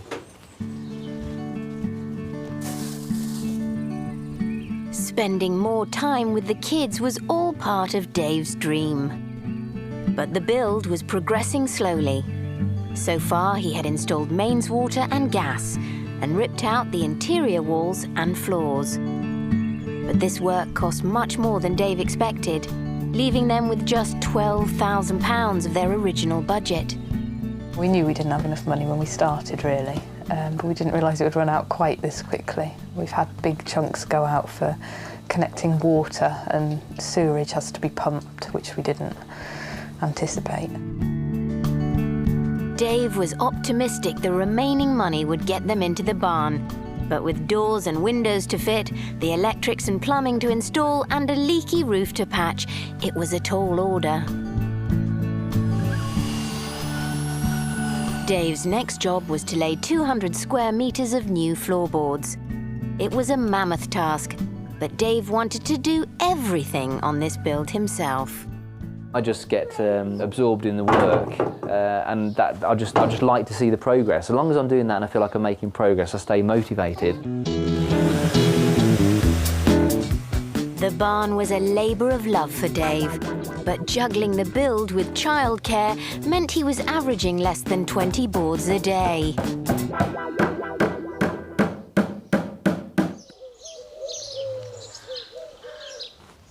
Still, 3 weeks later, the floorboards were in, and Dave went straight on to the electrics, an even more specialised job. I wouldn't say I'm absolutely 100% confident, and then if you get a final check, you know, before we use it properly, then you say, I can't see why you wouldn't be safe, really. Touch wood.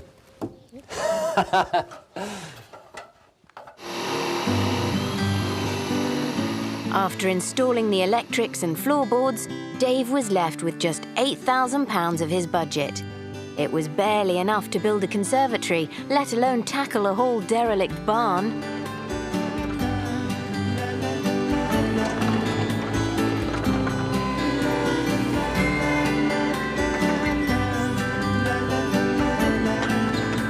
This have-a-go attitude was all very well, but Dave and Rebecca's finances were looking desperate. Their new life in Wales was in jeopardy, and only a miracle could keep them going. And at the end of June, that's exactly what they got. Now, Dave, tell me, you've been thrown an absolute lifeline.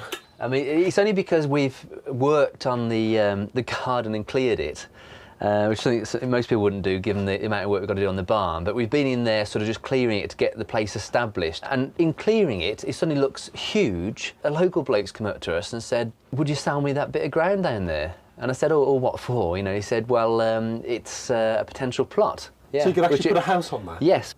How much is that land worth now without planning? I mean, probably about £1,000 if you were lucky and somebody wanted it. Obviously, with a permission, I think you're looking at least 50,000 sort of thing. £50,000? Yeah, unbelievable. But that's incredible. Things. So when you bought this barn, you didn't have a clue that potentially you've got a piece of land as part of that land worth 50,000 quid. That's right. Yeah. If you get planning. Yeah, if we get planning. It was an amazing development, but it all hung on getting planning permission for the plot. One of their reasons for moving to Wales was to become part of the community, so Dave and Rebecca took a day off from the build to help at the village fair. We wanted to move to a small village because we wanted to move somewhere where we'd know all the people that lived within our community, and we've definitely got that here. We're getting to know a lot of the people, and we didn't have much of that where we were. We knew our immediate neighbours, but nobody else really. If we can actually get here in our house, with the environment, with the schools, with the community spirit, we've got everything we want really, and I get a sense of comfort in that for the children. Are you just watching, Tom? Do you want some water? Dave and Rebecca were enjoying their new life in Wales, but 2 months came and went, and there was still no decision from the planning office about the plot. Rebecca's income of £1,100 a month wasn't enough to live on, and each day that passed, their living costs were eating further and further into their meagre savings. With just £5,000 left, their future hung in the balance once again. But it seems like week by week, there's a huge challenge for you. Yeah. I mean, how do you keep your enthusiasm there when that's happening every single week? Dave's quite good at doing that. He'll just get on with it, and he switches off from everything else. He'll just get on with the job, and he'll just keep going as long as I feed him. Do you not think people might think you're quite naive? All that financial risk, all the building work being done by Dave with no experience. I don't know that we're naive, because I think we've looked at the possible consequences and decided that we'll take the risk anyway. We didn't think that we'd buy it and everything would be fine. We thought we'd buy it and hopefully we'd finish it and not have to sell it. And if this planning approval comes through, it's all fine, isn't it? Yeah, we'll be very lucky if the planning approval comes through. We didn't know that was there when we bought it. So really that would save us. I mean, if it doesn't come through, we're in the situation, the worst case scenario that we thought we'd risk, which would be selling it, probably. With so little money left and so much to do, even the ever-optimistic Dave was beginning to worry. Well, it's taken us 10 years, really, to get close to doing something like this.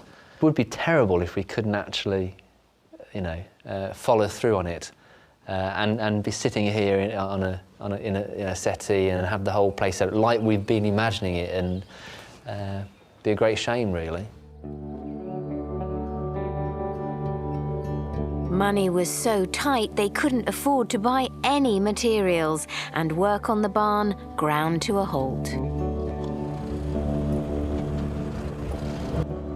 Desperate to break the deadlock, Dave decided to apply for a loan. It would increase their debt, but also give them a fighting chance of saving their dream. We're applying for £20,000, and we hope that we'll be able to do some major things on the barn. I mean, if we can do that, we're well on our way to getting the place sorted out.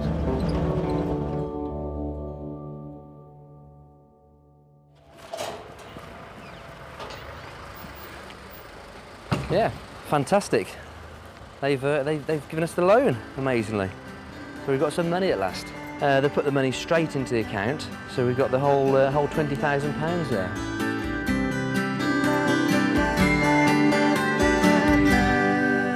So you've got this £20,000 loan. Can you afford the repayments on that? Well, not at the moment in terms of month by month. Mm. We're probably using some of the loan to meet the repayments. Really? But it's because really we need the time. So if we're working all the time to pay the loan off, we're not getting the barn done. So we're trying to just get a happy medium where there's enough time to do the barn and we're kind of just about meeting the repayments. But have you budgeted what you're going to spend that money on? Well, we hope that it will cover the main costs of getting the place contained, get the roof done, get the doors and windows sorted out, get the ground floor done. I mean, look, some things are unknown. The cost of the doors and windows. I mean, quotes vary, and we haven't pinpointed exactly what we're going to have to pay yet for the and that's going to be a big expense. Surely you've got to pin down exactly how much you're going to spend to get this building wind and watertight. Yeah, I think I could. I mean, we have really, haven't we, listed the what we think are the main expenses. So when you sat down with your little list and priced everything out, what did it come to? 18,000, something like that, something like that. But obviously that's going to be less than it really does come to. I mean, all the way along, it's the fact we've tried to put ourselves in a position where we've got a fighting chance with hard work. That's what we've tried to do, isn't it? So we've still got a fighting chance of it working. You have just got a fighting chance, but I don't think I've ever met anyone that's cut it this fine before. You couldn't cut it finer than that. I mean, There's no tolerance here, and I'm not sure whether I'm really accounting for your inexperience as well.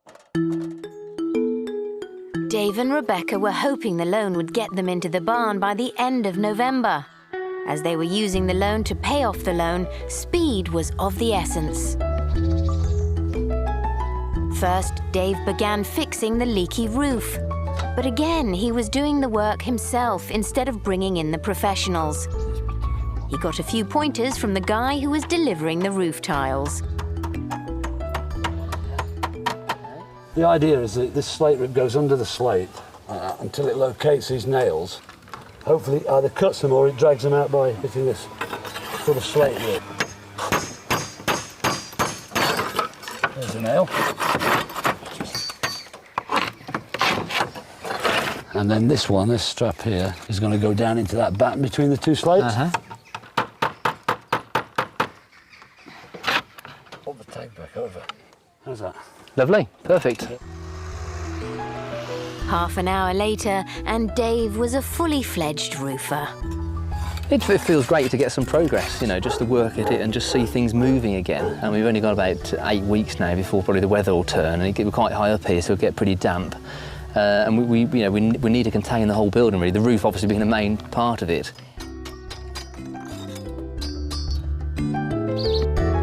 Dave worked into the night and got the job done.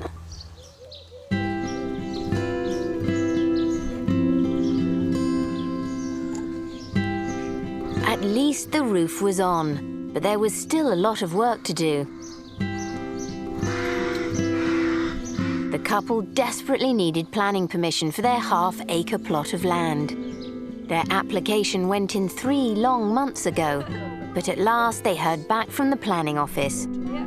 Their entire future rested on the decision. Rebecca hot-footed it to the council offices for the verdict.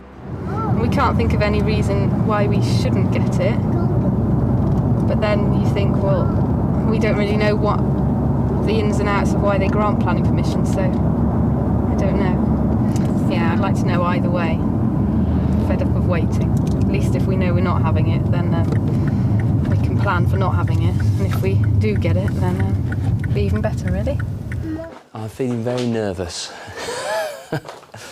It just, it just transformed my existence, really, getting the plot. It's just like, like winning the pools. Rebecca promised Dave she wouldn't open the letter until she got home. Well, you can see through it, but I've resisted the temptation to read through the paper. If we don't get it, I think, well, we have to sell it, really. We have to sell the barn. No choice. You got it? It's big, isn't it? That is good or bad? You read it. Hold that. Thanks. Ooh. Outline planning permission has been granted. Oh, there you go. Fantastic. Saved. There you go. Saved. Good. Brilliant. Well done. Treading on my foot. Just feel numb, don't you? Really weird. Yeah, it's strange. This was a huge potential windfall for Dave and Rebecca. Desperate for the money, they called in an estate agent to get the plot valued. Dave was hoping it was worth £50,000. Hello, Philip. Hello, David. How are you again? Not too bad. How are you? You all right? Not too bad, thanks. Nice to be good. Nice to see you again. What do you think? Value-wise, I mean, you know yourself, the plots aren't, you know, they're few and far between. So I think realistically, you could be looking at anywhere from 90 to 110. Blimey, that's a lot, isn't it? Yeah. Okay. That is a lot. Wow. So if we put it on the market, tidy it up, put it on the market, how would it be? Quick selling, or would it take months and months? It shouldn't take months and months, David, because there are so few and far between. I reckon you'd sell it fairly quickly. Great. Yeah, good news. Well, that's great. Thanks for that. You cheered me up. Pleasure. Pleasure. Absolutely fantastic. I mean, I can't believe those two figures I've just heard, really. I can't believe he said 90 to 110. Just completely shocked me. I'm gobsmacked. I mean, what was it, 10 months ago we bought the barn with a 100,000 mortgage, and the plot could pay that off, in theory. I mean, if we got £100,000, completely transform our existence, I don't get it. It's amazing. It was great news, but without a sale and the money in the bank, nothing had changed. And the next few months were going to test this couple to the limit. But it could turn into a nightmare, so that's what I'm afraid of. Or you could, end up going right down about it, and that's just not something we can do. The bedroom for the visitors here, Ellie, and then your bedroom is going to be right up the other end. Rebecca and Dave Palfrey were trying to turn this wrecked barn near the South Wales coast into a family home. Dave was forging ahead, spending the last £5,000 of their budget so they could move in by the end of the month.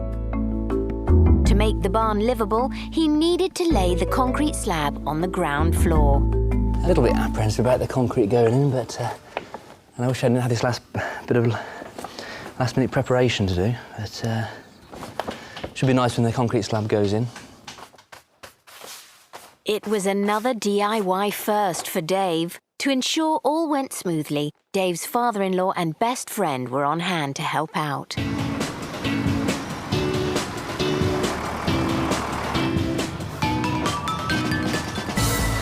What, Jerry? What's that end bit? Is that can't see the end.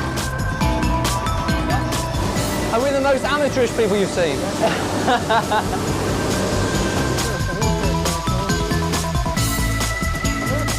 But Dave's inexperience meant he'd forgotten to weigh down the wooden planks that ensured the concrete stayed level. I don't think whether it will level or not. With no way to fix a level, Dave was in danger of ending up with a sloping floor. I think my welly is a bit too big for me. I think because it's quite wet, the wood floated up. The wood we wanted to level it with floated up there a bit. So as soon as any concrete got underneath, obviously the levels were all wrong. To avoid having to dig it all out and start again, Dave was trying to level the floor by hand. That's gone up in the air a bit, is it? It was a race against time to get it level before the concrete set. It was touch and go, but it looked like Dave might have just got away with it. It looks good. I think it'll be nice to walk on there at that height, because it is actually the proper floor, isn't it? Superb. The build was progressing, but there was bad news about the plot. After just a couple of viewings, there was a dramatic slowdown in the property market. The housing market is plummeting. New figures today showed that house prices in September dropped for the third month in a row. Days turned to weeks, and interest in the plot dried up completely. With no sale in sight, Dave was rapidly running out of money. In desperation, he stopped work on the ground floor. He decided to focus the last £4,000 of his budget on making the upstairs habitable.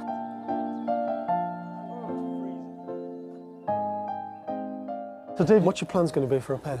It'll be open plan, apart from a small section. I mean, over here, I think what we'll do is actually do a compartment. Yeah, just there with the toilet, sink and bath. So as basic as it is, yeah, with, your toilet, your sink, your bath down the end, yeah, your entire open plan living, yeah, a couple of windows in. Yeah. Be good, wouldn't it? It's quite a lot to do, though. I mean, when's that going to be done for? Well, we hope at the latest, a couple of weeks before Christmas. We might get in here and think, goodness, what have we done? That's what I'm thinking. Yeah, we might do that. It's awful. But and if you come and have a look down here, right? Yeah. From that doorway, all the way through here, round to here, yeah, you've got to do all the lime rendering on all the walls. Yeah. You've got to sort all the windows out. You've got to get some plumbing in and a toilet. Yeah. You've got to get yourself somewhere to cook. That's still quite a lot to do. The best we can do, as always, is just to work as hard as we can, try to achieve that. So the pressure's back on, isn't it? You've got to make this place habitable for the kids by Christmas. Yeah, yeah.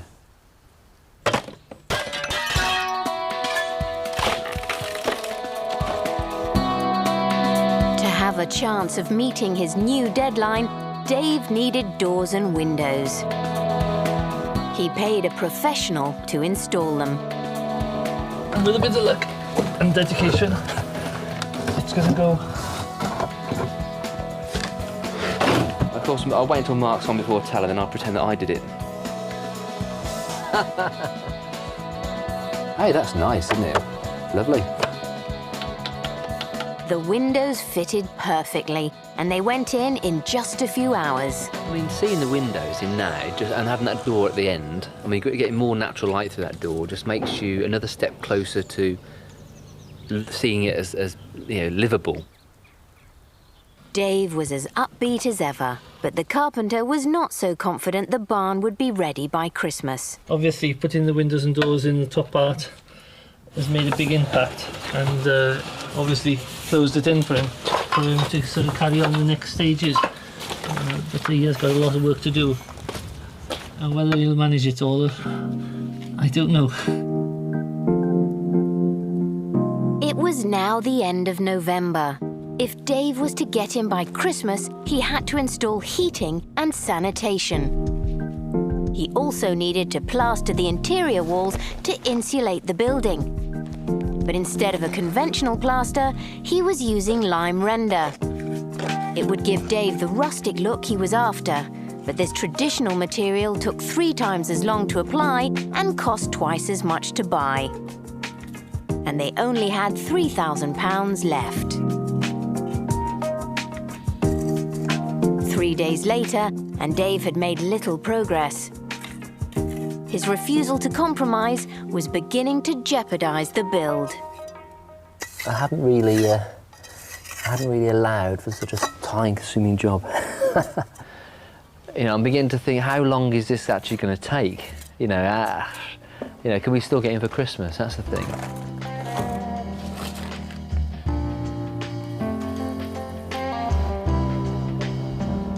But in the run-up to Christmas, there was dramatic news for the couple that changed everything.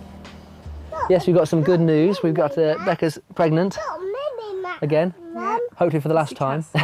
And but it's good. I mean, it's nice to have 3 children, sort of thing. Obviously, we've got a lot on our plate at the moment, but we're hoping things will pull together by the time this one comes along, and it's due June the 12th. Yes. But we're both excited about it. Ellie's excited about it. Do you want another baby, Ellie? It was great news, but all thoughts of moving into the barn had now been put on hold. I don't want the hassle of moving at the moment, particularly, because I don't feel particularly healthy at the moment. So in a way, I'd rather stay here because I feel sick and various things that you do when you're pregnant, so I'd rather wait a little while anyway. Dave and Rebecca were resigned to Christmas in the caravan. This build had been a real slog for the couple, and they were nowhere near completion. But still, Dave's optimism kept them going, albeit slowly.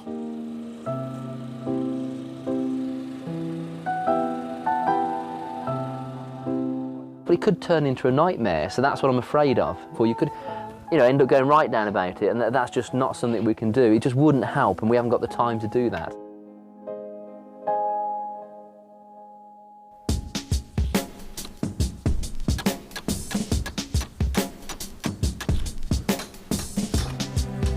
By the beginning of February, Dave had finally finished the lime rendering.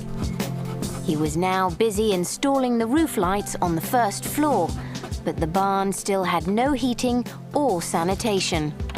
With just £2,000 of the budget left and a plot no closer to selling, the build was close to collapse. Dave and Rebecca took a dramatic step to save their dream. Using the plot as collateral, they secured a £50,000 loan. Dave had taken a huge financial gamble to get them into the barn in 8 weeks before their baby was born. But he was still doing all the work himself. To hit this optimistic deadline, Dave needed help. Just recap the financial situation. You've got a mortgage of how much? 100,000. 100,000. You then took out a loan, didn't you? A loan of 20,000. Of 20,000. Yeah. You've got £120,000 worth of borrowing. You've now got another loan of £50,000 on top. Yeah. So you're quite heavily steeped in debt, aren't you? Well, we are, yes, yeah. What's really admirable is that you've taken on all the work yourself. You've set yourself the challenge of building this entire place on your own. Yeah. But that's why it's taken so long, and that's why you've run out of money. How are you going to do it differently to get this place finished in 8 weeks? Well, speed-wise, I mean, I think we've saved a lot of money doing it ourselves, but I mean, speed-wise, I think we might have to get some help to do it. It depends. I mean, this has got to be habitable and comfortable. We don't want to make doing it. Yeah. It won't be pristine, I don't think, by the time the baby comes. But we've got to have a kitchen, a bathroom, and no messy jobs left to do. Oh, it's got to function, hasn't it? It's got to function as a house, yeah, rather than a shed at the moment, that sort of thing. So, at last, you've realised you need some help, Dave.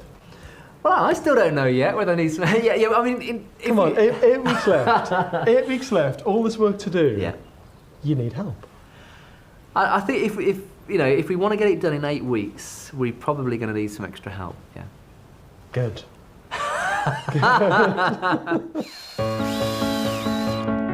At long last, David realised that he couldn't finish this project alone, and suddenly the build sprang into life.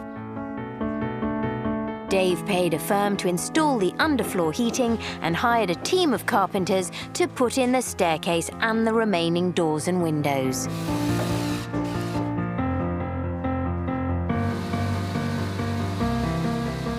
The loan had secured their home for now, but Dave and Rebecca were mortgaged up to the hilt. Unless they could clear some of that debt, they would struggle to meet the repayments, and their dream life could be over before it had even started.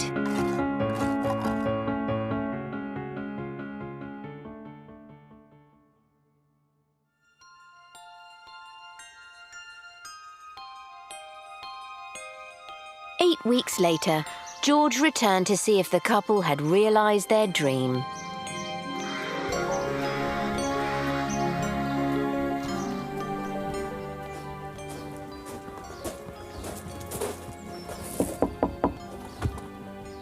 Hello. Hi, Dave. You all right? Hi, Rebecca. Good to How are see you. you? Good to see you. You well? Yes, thank you. 2 months ago, the ground floor of the barn was an empty shell. It had now been transformed into a rustic, open-plan kitchen living room. This is just a huge transformation for me, because I never thought that I'd see this kitchen here, to be honest, not for a long, long time. We've just gone non-stop at it, haven't we, since Christmas, really. It's just been mad. I mean, I've had one day off. Just desperate to get in here and to get out the caravan. It's gone from a shed to a home, isn't it? Yeah. So it's good. Yeah.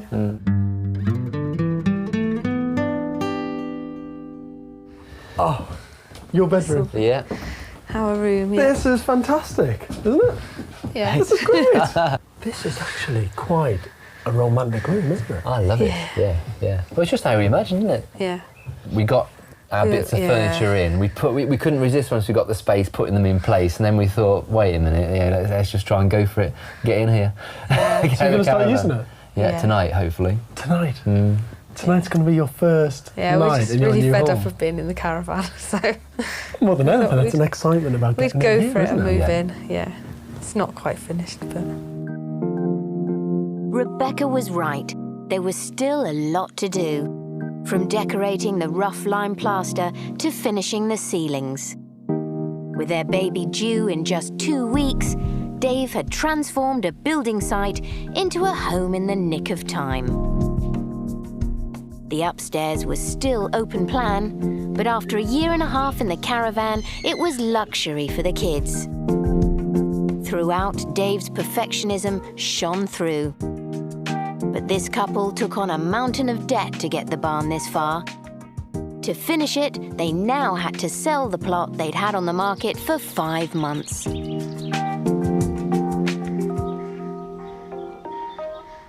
So how much did this project cost? Well, we reckon round about 65,000. That's 3 times your original budget, isn't it? What's the news with the plot? Well, we had a couple of people interested, and one of them has offered us 75 for it. £75,000? Well, that's fantastic news, isn't it? So, I mean, yeah, it's unbelievable, really. So the money from that plot will obviously clear the debt that you borrowed to do the build. Will it also reduce your mortgage? Yeah, but I mean, it'll put us in a position where we can afford the mortgage that we've got. Which is amazing news, because you did really, really overstretch yourself and commit a lot of money. Well, you were under massive financial pressure, and that plot is an incredible windfall. Dave and Rebecca had a unique and charming home.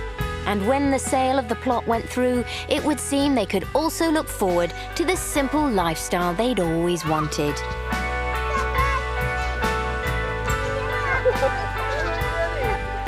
What does the future now hold for you? Potentially holds what we hoped it would hold, you know, a good family existence, some time with the kids, you know, on a regular basis.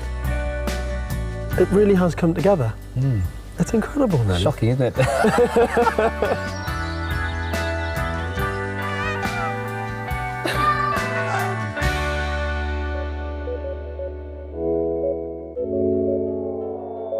3 years on, we've returned to see if the Palfreys have achieved the life they've always dreamed of, and if they can actually afford to stay in the home they've so lovingly restored. It's been a tough couple of years. We're in quite a poor position financially. It's quite a fragile situation. 3 years ago, Dave and Rebecca Palfrey sold their suburban home near Birmingham and moved to a remote corner of South Wales with their young children Ellie and Tom. Not that fast. Now they've got a new addition to the family, 2-year-old Catherine.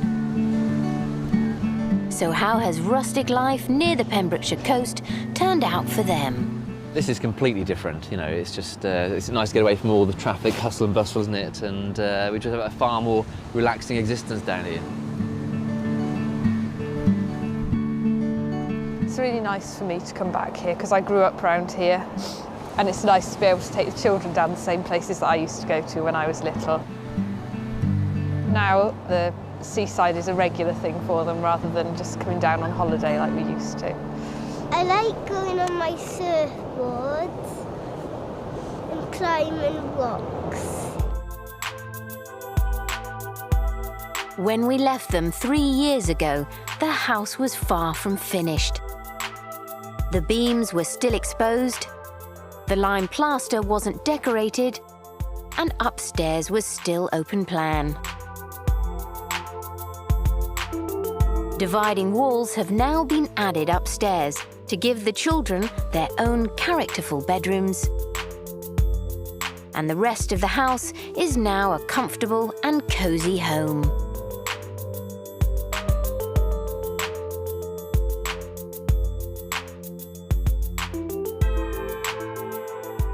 I feel great about the whole house, and I feel proud of the fact, that we've done most of the work ourselves, and I think the kids appreciate that as well, which is nice. I think it gives the children a good perspective that they think they could do it if they wanted to. Tom will say, oh, my daddy built my house. So he's obviously got the perspective that he could do that if he wanted to, which is probably good, especially in this day and age with houses costing so much. I think it's good because Daddy made the house. It's got big rooms in it. I like living in this house. Although inside the barn is complete, outside it's still a work in progress. Dave is busy laying the foundations for a garage, but as with the rest of the build, he's got no idea how much it's going to cost. I actually haven't looked at the figures. It should be a fairly cheap construction because planning want corrugated metal framework, so it should be as cheap as it could be. One of the reasons this couple moved to the country was to get a great home without huge debts, so they could spend more time with their children. But they had to borrow £53,000 to get the barn finished. If you look at it financially, we've been idiots. Really? We knew at the time we couldn't afford it. We knew it would cost more than we had. We didn't bother to look into how much more it would cost. But they finally sold the plot of land next to the house to a developer for £75,000 and so were able to pay back the loans. Without that, we never would have got this in anywhere near habitable position, you know. So we're very lucky the way it unravelled. Bye-bye. Bye-bye. See you later. Financially, though, they're still under pressure. Their £100,000 mortgage remains, and Rebecca's part-time job as a speech therapist has to cover all their outgoings. My salary pays the mortgage, the loans, the food, the cars, everything. So sometimes it's a bit of a worry. Although former teacher Dave has been lucky to have spent quality time at home with the children for the last 3 years, it's come at a price. He's now got to find work so they can afford to stay in the property. If I got a job, it would just take the worry out of it, really, because we don't want to be spending our days worrying. We want to concentrate on the kids and stuff, you know. So if we can get a little bit more security, all the better.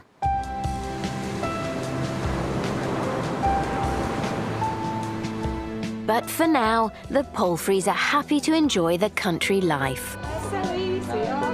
Everyone tends to know each other. It's a really nice small village here, so you get quite a good community feel. And to give their children the upbringing they wanted for them. Our kids have got a very healthy environment, fantastic school set up. I think it was definitely worth doing what we've done. It's been hard work, but then we've got a lot out of it. Our life here is dreamlike compared to our lifestyle back in the city. I don't think at this point in time we could ask for more. Dave and Rebecca took on this project knowing they could fail, but the gamble has nearly paid off. Although they're not yet out of the woods financially, they've built themselves a home with immense character and set themselves up for the lifestyle they've always dreamed of.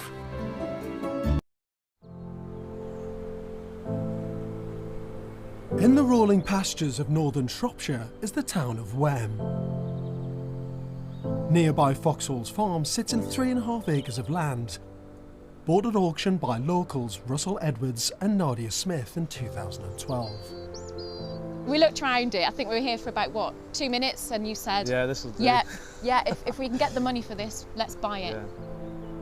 They secured a mortgage of £132,000 based on the land value of Foxhall's farm and their joint earnings. They then gathered all their savings and went to the auction armed with a maximum £220,000 to bid with. Thankfully, it was just enough. It ended up with me at the most amount that I'd got at the highest price, and then everything went quiet. First time, second time, third and final time for £220,000. So, as soon as the hammer went down, it was a relief then, yeah, it was all, well, it was happy You to start started breathing with. again. Yeah. I cried. I was a nervous wreck in there. This is their opportunity to create a family home in the countryside they grew up in. I'm here to help, encourage and advise these restoration novices on their journey. Good morning. Good morning. How are you? Good, thank you. So lovely to meet you. You're in a beautiful part of the world. Yeah. Thank you. You are mega lucky. But then you've taken this on. What on earth have you done? I know. We jumped in at the deep end, haven't we? Have you done anything like this before? No. No. Never. No. It's got a lot of character, this place. It's beautiful, isn't it? That's what Well, we think it is.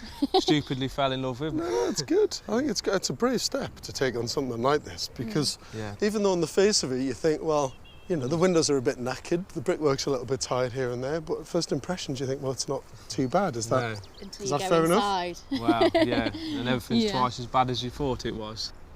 Should we go inside and have a look? Yeah. I'll lead the way, is that right? Should we just go through the front door? Is that the sensible way to get in?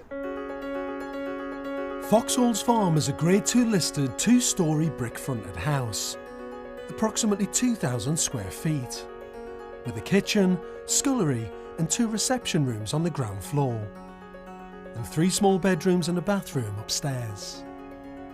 Unlived in, it's lain derelict and open to the elements for 10 years. This is home sweet home now, is it? Yeah. Oh, my word. What do you think? Crikey.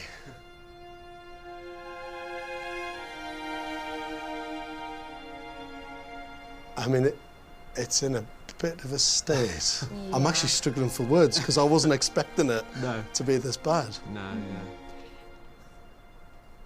You've got your work cut out. Yes. Just needs a bit of love. Clean it up and put it back in. I think it needs a lot of love, not a bit. Yeah.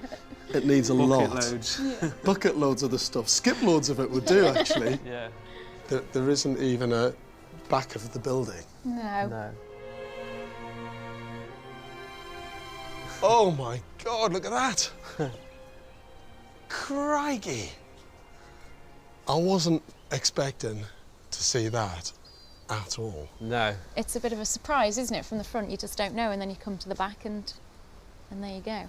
Well, it couldn't be more different, could it, in terms of the construction, what it's made out of, what it looks like, how it's built.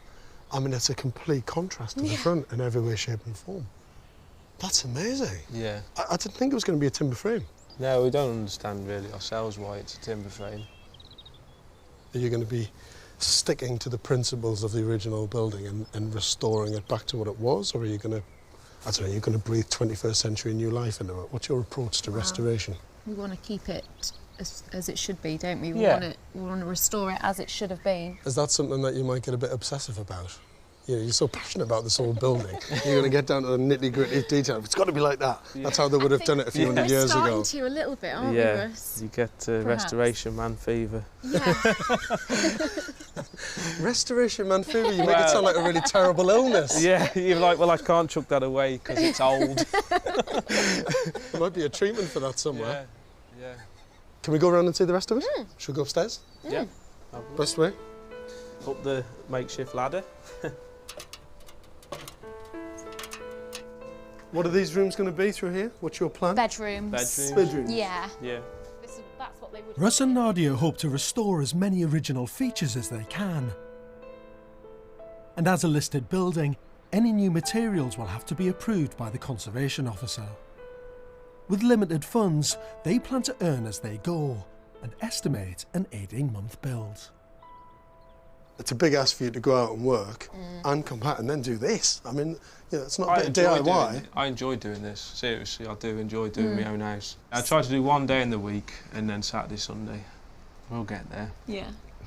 The building came with planning permission in place, and I'm intrigued to see how they plan to turn these small rooms into a modern home. Well, this is the plans that we bought it with, Yeah. but not necessarily the plans that we would like. OK, well, We might take me tweak through it. how it is and then why you don't like certain bits.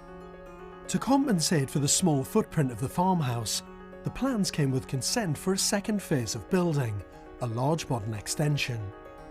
But Russ and Nadia aren't happy with the proposed layout of some of the rooms. They want the kitchen in sort of the front room there, whereas we don't really want that. We would like sort of it to be out looking onto the garden and to the field there. And then obviously this is a hall with the stairs that are planned to go up through what was the scullery. But we're not so keen on that idea either, really, because you're going to lose the scullery room and the old bathroom. Although Russ and Nadia fell for the chocolate box charm of the old house, they also want modern open-plan living.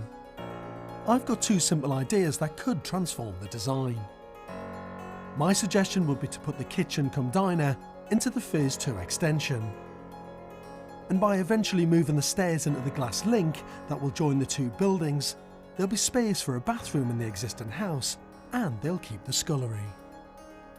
You'd come up here, open doors, walk in, you would see the staircase here, going from left to right, which would be really beautiful, with your gallery level above. And it's quite nice the way that would work, because as soon as you've moved the staircase, it kind of opens up a whole redesign of the old part of the building. Yeah. The funds for the Phase 2 extension and glass link will come from remortgaging the existing house once it's fully restored and habitable. After Russ and Nadia bought Foxholes for $220,000, they sold their previous house at a £44,000 profit. Along with the last of their savings, this gives them a final restoration budget of just 80 grand, which they'll supplement with earnings. To make their money go even further, they're living in a caravan on site with their 11-month-old baby, Jude. In the summertime, it's really nice, just have the doors open and things, and yeah, but I mean the baby's growing, so it's fine. It's actually fine. The good thing is that me and Russell, we're here, you know, we're on site, so yeah, we're sort of overseeing it all of the time. But Russell has huge commitments running his own plumbing company. And with Nadia working as a full-time district nurse, their time on site is going to be limited.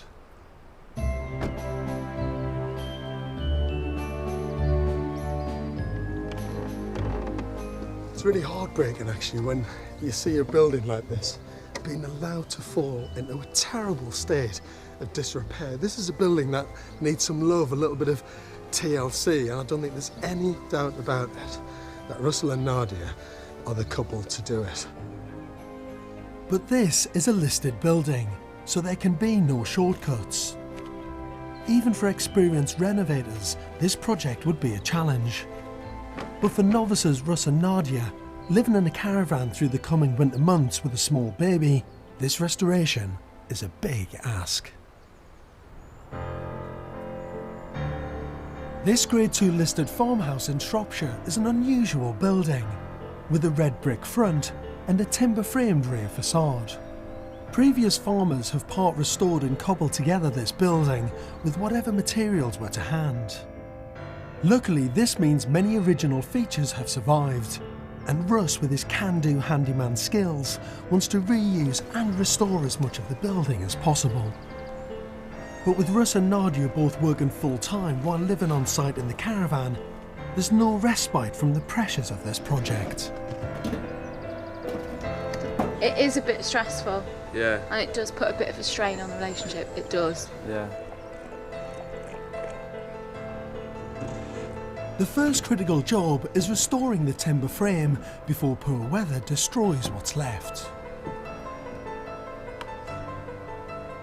The structural brickwork was poorly repaired by a previous owner. They used sand and cement instead of lime mortar, which has meant rain has badly corroded the bricks, supporting one end of the house. The bow starts in the wall about here, and then this is all lime mortar still, but then from here, you can see where the sand and cement is on these bricks, and you can see what it's done to the bricks. So we've got to redo the bottom half, really. The easiest way to do it is to take it down and rebuild it complete. Yeah, it's about the most unstable it's going to be today. Worst case scenario, you know, you have a real good gust of wind and something starts squeaking and we start running. Yeah, touch and go.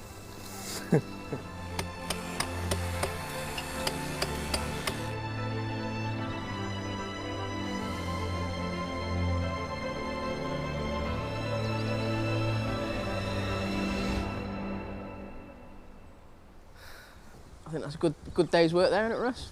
Yeah, man.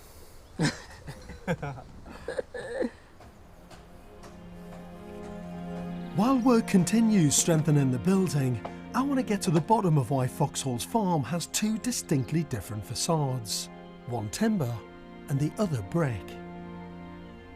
To find out more, I'm visiting a nearby farmhouse typical of the area with architectural historian Professor Mark Horton.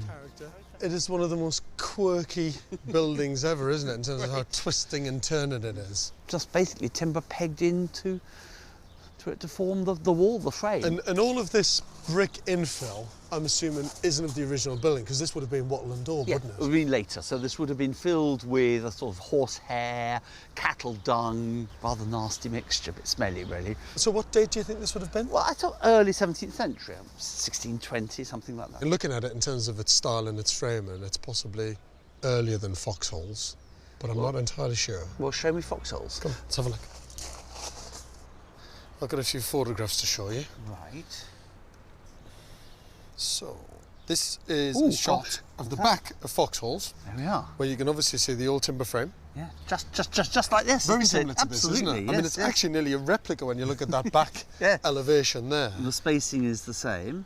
That shot of the timber frame is the back. Right. Yeah. And the front is all in brickwork. That's Georgian. Yeah.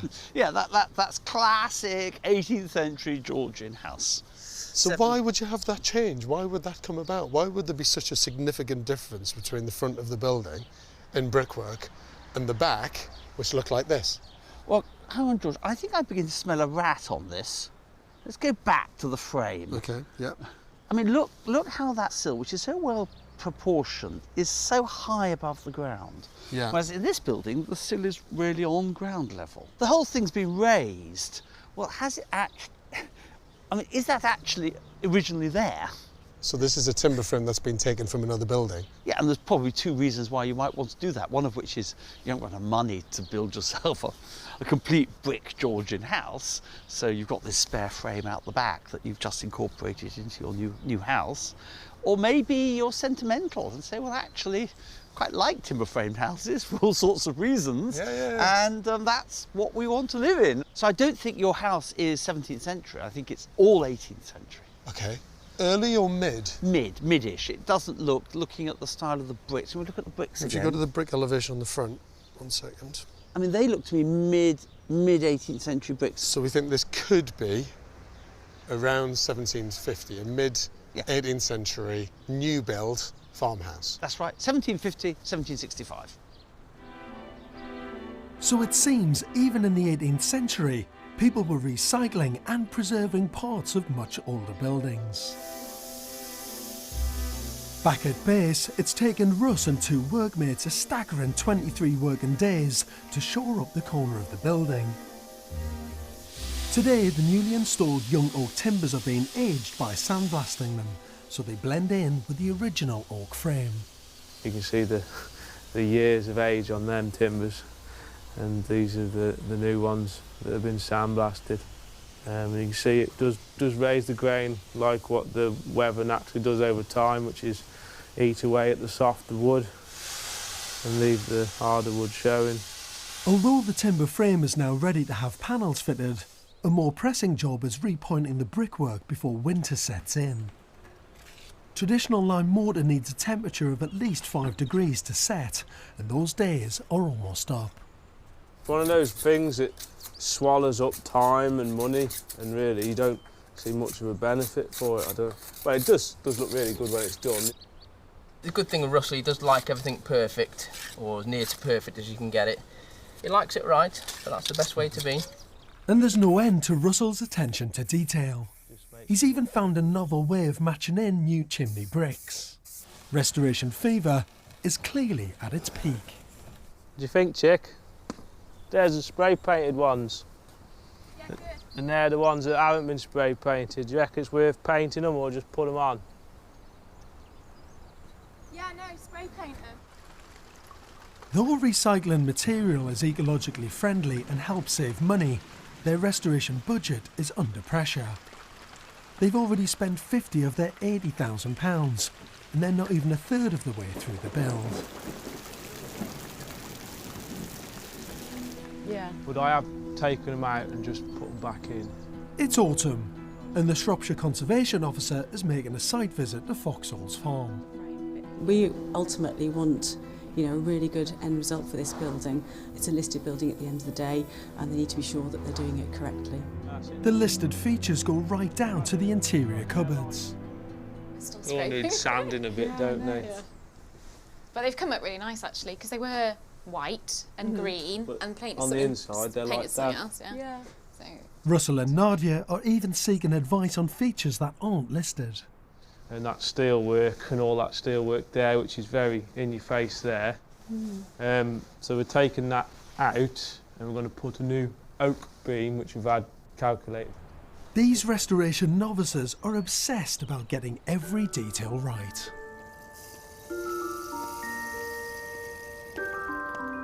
The last time I was here was 5 months ago. It was the heady days of summer, shortly after Russ and Nadia had started work. Morning.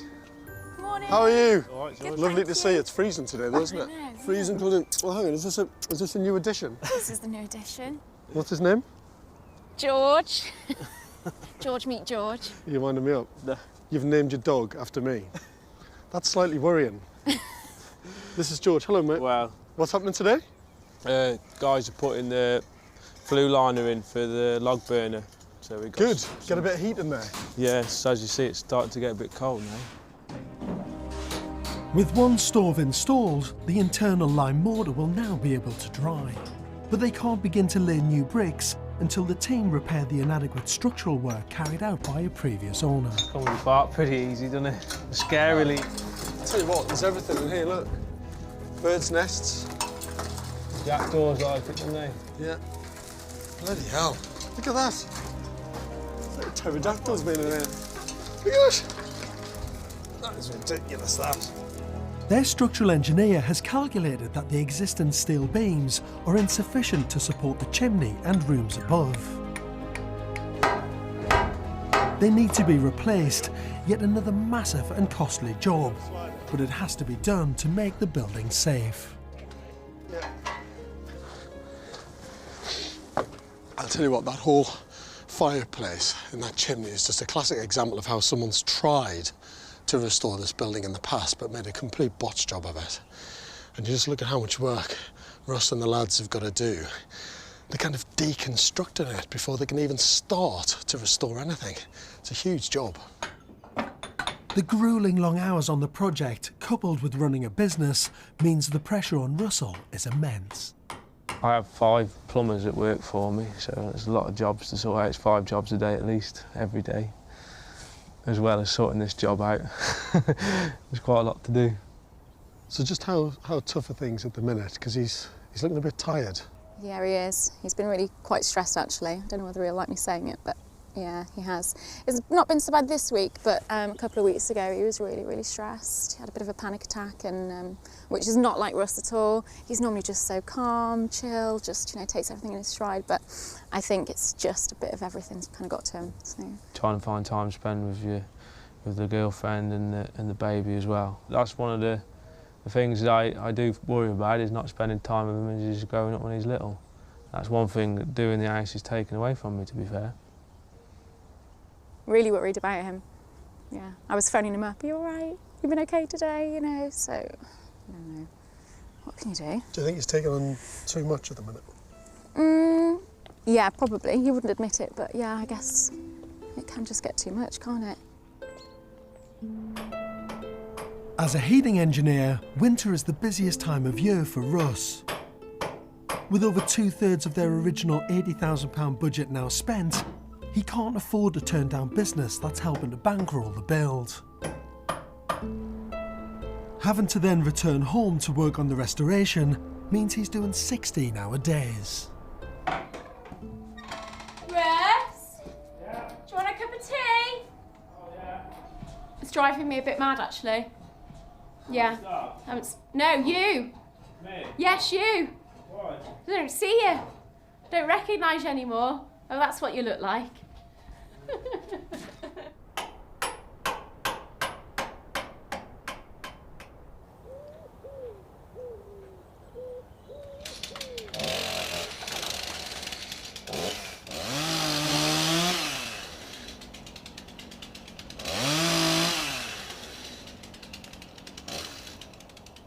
On a bitterly cold morning just before Christmas, the huge oak beam is about to go in.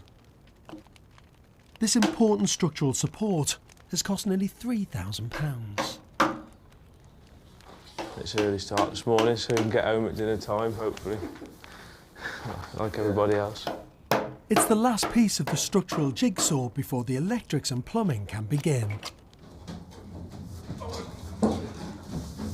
Slow it down a minute. Despite being 14 foot long and weighing nearly 1/3 of a tonne, Russ and his mates managed to manoeuvre the beam into place. Yeah, you're just going to have to keep propping it and wedging it with some blocks. Looks like it's there now, Mark, to be fair. Yeah, all right. Sound. That's it then. And Russ isn't the only one feeling the strain. With temperatures now well below zero, the novelty of living on site in a caravan has gone, as Nadia and baby Jude have become ill.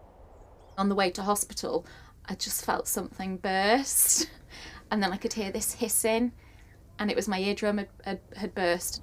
But I blame the caravan, I do. I've been saying to Russ, it's just awful. Let's just get in the house because it's just so damp. This last week, I've just hated it. I was like, I can't believe I'm doing Christmas here again. I mean, you watch these programmes on telly and you see people saying, oh, yeah, it's really hard. But it actually is really hard. It really is. Like many restoration projects, this building has revealed a continuous stream of problems that Russ and Nadia have tackled head on. But that has only prolonged the build and cost more money.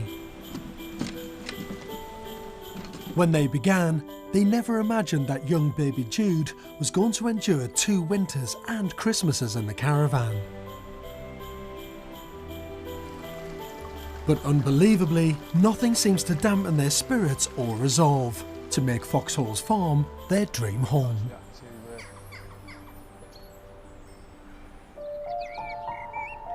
Spring has arrived in Shropshire.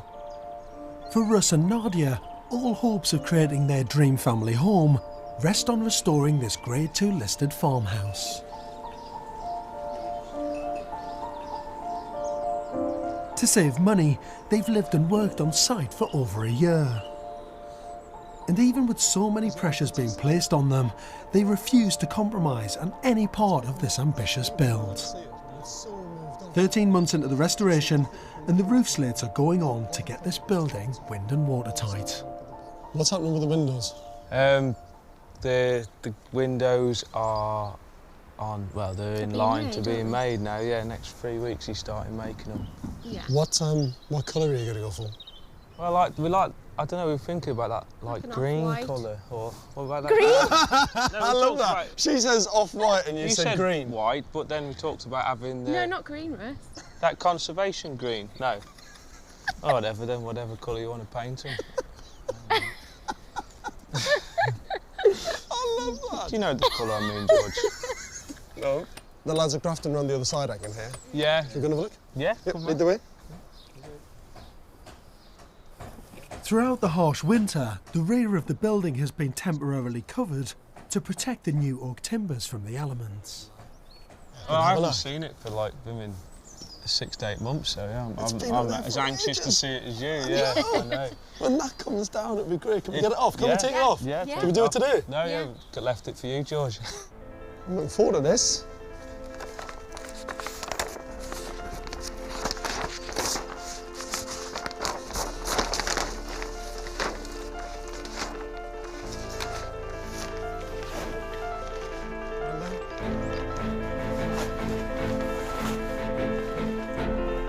With the protection removed, I get a chance to see the results of the painstaking restoration. The intricate craftsmanship of the timber frame is really impressive. That is amazing. The old bit of timber, which is then being cut and scarfed into a new piece that's behind it.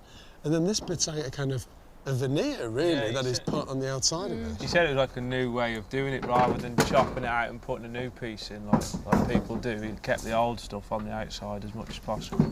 You've done a great job, honestly. Seriously, from a restoration point of view, it doesn't get any better than that. The other reveal is that we're having another baby. Yeah. You're not! Yeah! Are you? Yeah. Hugs, please. No. I'm not. Yeah, I'll tell you what, you don't do anything by halves, you two, do you? Well done, mate. That is fantastic. No. I mean, it puts the pressure on a bit. You're going to have to get it finished now, mate. Because Russ and Nadia have been doing much of the work themselves, this project has lacked a firm finish date. But now with a new baby on the way, there's a definite 5-month deadline, and no let-up for Russ. I think I did 36 hours from Friday night after work till Monday morning. I'd done 36 hours at a weekend doing it when I was getting all the concrete ready for the floor, and then went back to work on the Monday. Yeah, it's amazing, actually. I don't want to sound big-headed, but like I've worked that hard that I can't see how anybody else could work much harder, if you know what I mean, without collapsing. Where does that drive come from? Why do you want to get it all done? Why do you want to? Sounds like you want to build the dream. I want to build the dream and then live it and then enjoy it, really. I'll have the kids then, won't I? I've got another one coming, and hopefully I'll have it all finished by then. Their budget is taking a hammering.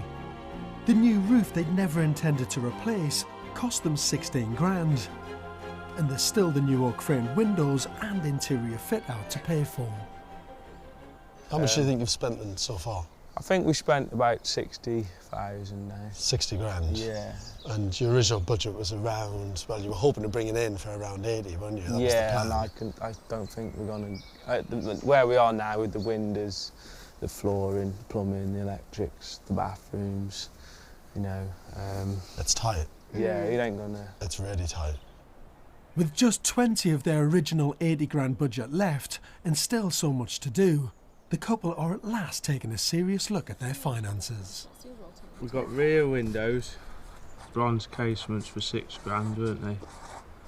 Yeah. That was for the bronze casements. The couple don't want to compromise on their finishes. Are we having limestone or are we having red tiles or...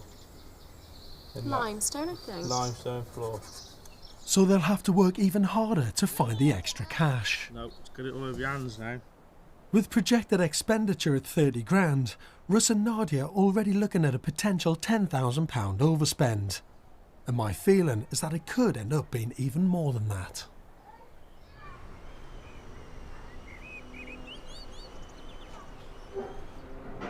"14 months into the build, the roof is finally finished and the custom-made oak window frames are going in.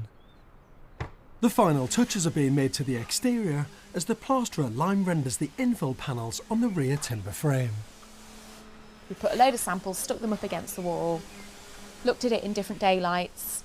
We narrowed it down to 5, narrowed it down to 3, narrowed it down to 2, and then we were like, oh, you know, let's just have that colour. Yeah, we'll both go for it, do it. But now it's gone on, it looks quite dark.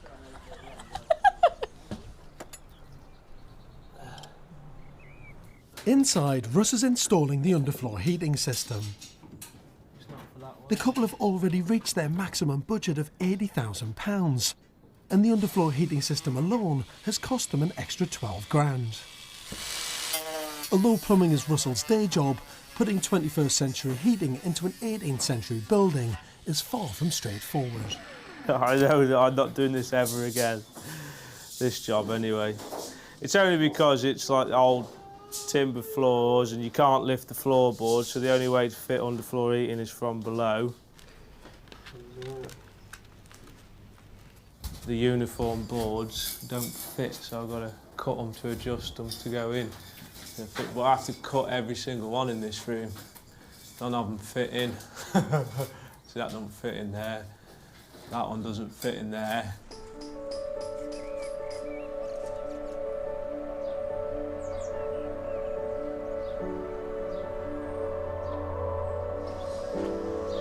It's only 2 months since Russ and Nadia announced that she was pregnant, and it seems to have given them a new momentum. Look at that underfloor heating going in. It's great, isn't it?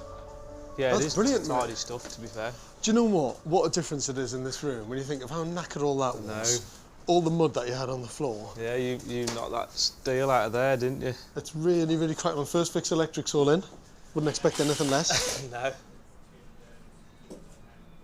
Got to get this slate in. That looks good. Where's this from? It was a cow shed. They were all cow stalls, big slate cow stalls. It's a bit of a coincidence. I'm looking for slate and there's 2 big massive pieces off my old granddad's farm. Yeah, and then I was just doing a little plumbing job for the guy who lives there now, and he said I could have them. Didn't even charge me for them. Honestly, I can't believe the fact that 1, you've got it for free, Yeah. 2, it's a beautiful bit of slate. And It's it's massive, immaculate isn't it? quality. Yeah. But it's also got that family connection. Yeah.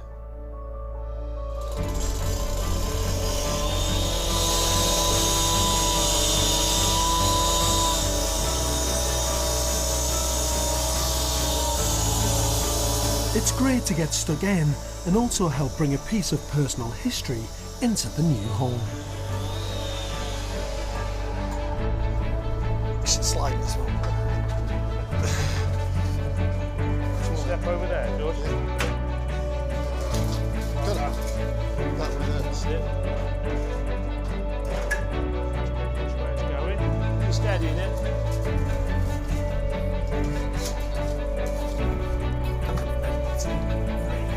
That's it. We'll get that in there then.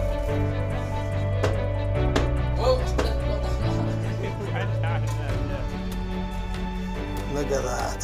Nice little bit of history there. Bit of family history as well, mate. Fantastic. Pass it on, can't we? Cup of tea. Cup of tea. You deserve a cup of tea after that. With the first fix electrics and plumbing now complete, I want to find out where the budget stands 15 months into this build. Well, I've mostly spent about 100 grand now, but I've done a lot more, and for the same amount, really, than what I thought I would have done. How much pressure has that added to you, though, to find the extra money or go out and earn it? Well, yeah, there's always added pressure, yeah. To be fair, my work's taken a bit of a back seat at the moment. Summertime's always a quiet period, so there's less money coming in, and obviously big bills to pay at the moment. Less money coming in, big bills to pay. I'll have a lot of work to get there, but it looks beautiful. I know. Having established Foxholes was built in the mid-18th century, I want to find out more about its recent history. Trevor Hayward was born at the farm and is still local, living less than half a mile away. After buying Foxholes in the 1920s, his family were the last in a long line of dairy farmers to live and work there. What was it like for you as a kid, 7, 8, 9 years old, growing up at Foxholes Farm? We all had our little jobs to do, like brushing the yard or helping with the cattle and milking and harvesting, of course. Everybody had to chip in. You didn't get away with anything. I mean, originally my father would have milked by hand before the milking machines came about. That's a photograph of the farm probably taken in the 60s. Oh, look at that. When I was a kid, sort of thing, really. Brilliant pictures. And look at that at the back. That's a great shot. I mean, it looks like some kind of Tudor barn. I painted it all. Originally, it was just all worn out, and I got the ladder when I was in my teens and painted it. And these little motifs there, I put them. there. I don't think they're... Did you do that? I did that. They're not very... They're just... So you're getting all medieval? Stupid thing that I did. It's a great touch. With neither Trevor nor his siblings wanting to run the business and compete with the large-scale dairy farms, Foxholes was sold in 2007. It must have been quite sad for you seeing it fall into disrepair. What does it mean to you when you see it now, when you go past it, being restored? Well, I'm really pleased that they're bringing it back, and I think they're doing a fabulous job. I shall be very pleased to see it when it's finished. And hopefully it'll look as good, if not better, than when your mum and dad had it. Oh, I'm sure it will. Yes, yeah, I'm sure, with your help. It's been a demanding year and a half since restoration work started on Foxholes Farm. Russ and Nadia are still living in the caravan. They've missed their deadline to have the house habitable in 18 months, and the pressure is still on with Nadia now 8 months pregnant. Today, the beautifully made but expensive handmade bronzed windows have arrived. Looks nice. And the house is at last nearly wind and watertight. This is the big turning point now, when you get it weather tight. At the moment, it's just a building site. I have to start taking my shoes off then.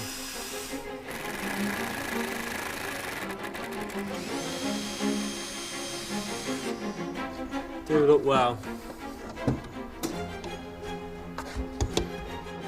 Hey, look at that, look, a glove. Get a job doing them now. Oh, that's awesome. Today's a good day. But there's no time for complacency. Russ needs to crack on and complete the interior. There's still plastering and a fireplace to finish, as well as installing a kitchen and bathroom. He's got his work cut out if they're to be in before the arrival of the new baby in just 4 weeks' time.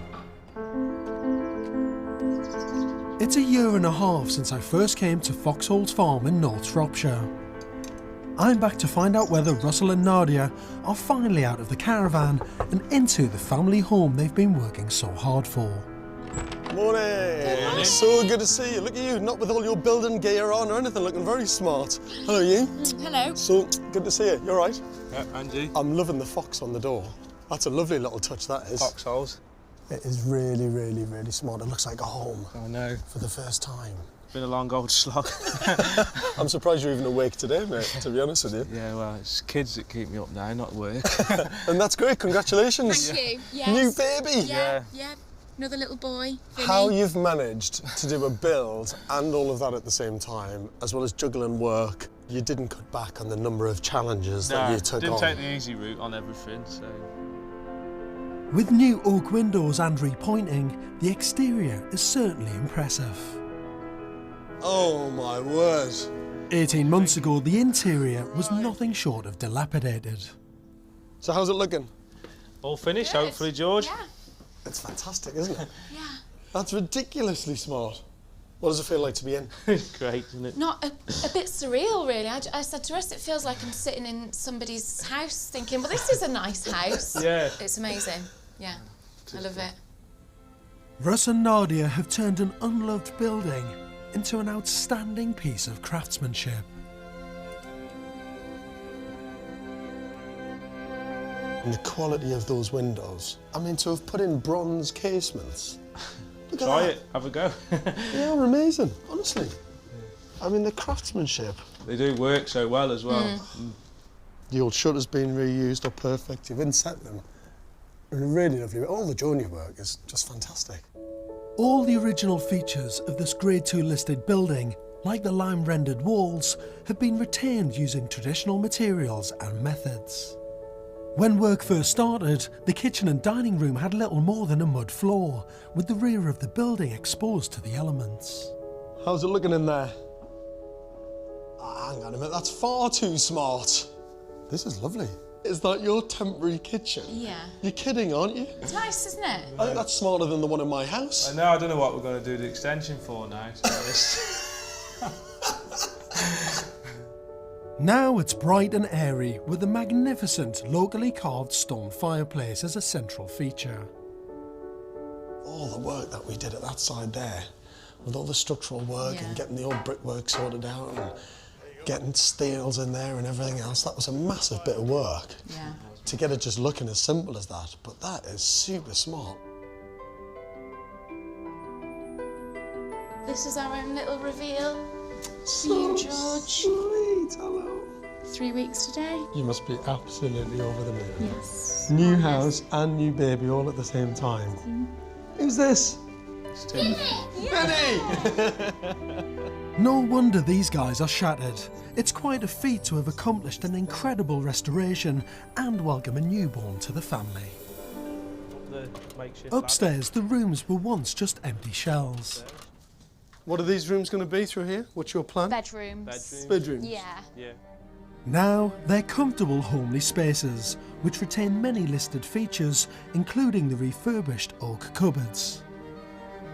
The rear bedroom has been transformed and is now a great space for toddler Jude, who until now has known nothing but caravan life.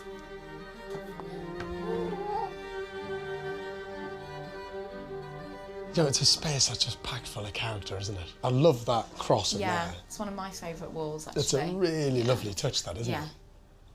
I think the nicest thing in this room, apart from that wall, which I do love, is the floor. Look at that. Yeah. The fact that it's all twisted and there's a few cracks in there. It's Those ones are the ones I got out of the loft, because remember that corner was missing. The quality of that is amazing. Beautiful kid's bedroom. He loves it, doesn't he?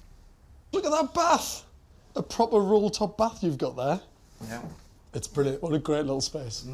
Then the cutest window ever in front of your sink. Yeah. Look at that. The horses in the field there at the back. Yeah, there's Billy. Yeah. You're going to have the cleanest teeth in the whole of this region, to be honest, because you'll be gazing out there and before you know it, you're thinking, I've been here for 15 minutes just looking at that view. It's really, really, really beautiful. What a relief for this hard-working couple to at last be out of their caravan and enter this beautiful home. Look at that. Couldn't be more different to the caravan, could it? No. You've taken it to a whole different level, I think, because it's been crafted as a restoration project. It's the family home now, isn't it? Hopefully. Yeah, for a long time. Yeah. I'm not going anywhere. No. No. Although this isn't a huge building, it's been an epic restoration. Not an inch of the structure has remained untouched. I salute the couple's passion and attention to detail. It's testament to them that this home is such a success, but it hasn't come cheap. We said we could do it for 18 and the mortgage company said, no, you need 100,000 to do that. And then I think we spent like 150, I think. Have you? I mean, even though you've gone what some people would say, a whopping 50% over budget, which is a lot. Yeah. You know what? The standard and quality of everything that you've done is so unbelievably high. I'm not surprised you spent the money that you have. Russ and Nadia deserve a well-earned break before launching themselves into building the extension to create more space for their growing family. This is your restoration life. Foxholes Farm. Brilliant. All there. You're going to be shocked by some of this, actually. yeah. Are you ready for the first shot? Oh, I don't know. To show what it was like? You've probably forgotten. God, I forgot. Took a lot on in the last year and a half, didn't you? I think it's time for a little celebration, isn't it? Oh, yeah. He's to Foxholes Farm, great restoration project, and your new baby. Cheers. Cheers. I've got a little present for you. Oh. I've got a little tiny present for you. I think you might enjoy this. All right. You have to close your eyes because of cows and dairy and milk being such an important part of this farm. I thought I'd buy you this. Okay. Have a look. Yeah, go on. A milk churn. There you go. You get your very own milk churn. Thank you. Put that out the front. Oh, yeah. When I first saw Foxholes Farm, it was a rundown and ramshackle structure that had been neglected for years. Russ and Nadia were brave enough to even consider taking it on in the first place. I have to say, they put absolutely everything into this project. Russ is probably one of the hardest grafters I've ever met. And the standard and the quality of everything in this build is second to none. Thanks to them, they've taken a building with over 200 years of local history and returned it to what it was always meant to be, a beautiful and thriving family home.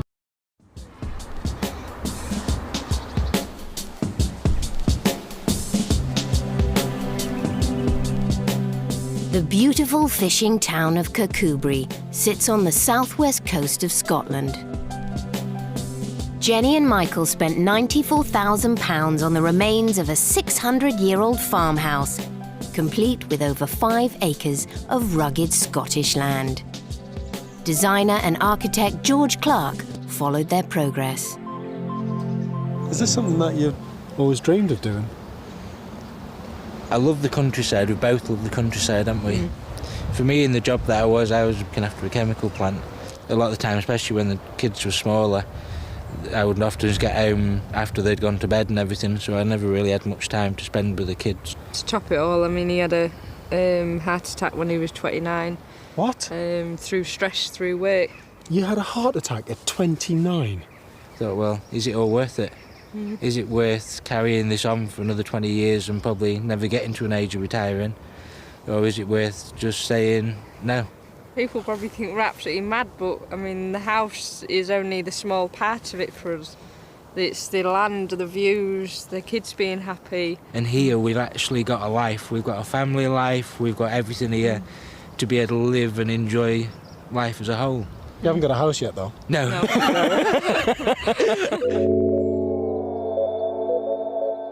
Look at it.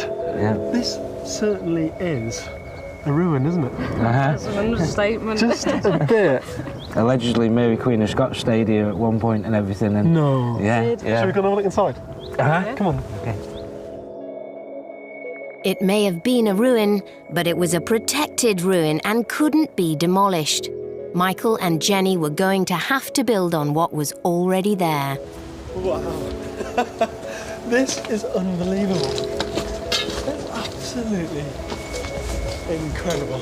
Now, I've seen some buildings in a bad state, but this is bad. Yeah, there's still a lot of work to do. We've got near enough a blank canvas to use. Yeah, you've got to have a pretty good imagination. I'm just mind-boggled at the amount that you've taken on here. Who's doing it? Have you got a team of builders lined up? We've now found a builder. He's going to come and actually build back up for us again. But what about everything else? We're doing it. What? We're doing it. But out of all the buildings that I've seen, this has to be in the worst condition. I'll be happy once the roof's on. Yeah. Yeah, so will I. Happy. Yeah. The Wilmers' hugely ambitious project would mix the character of this 600-year-old ruin with the creation of a modern 4-bedroom family home.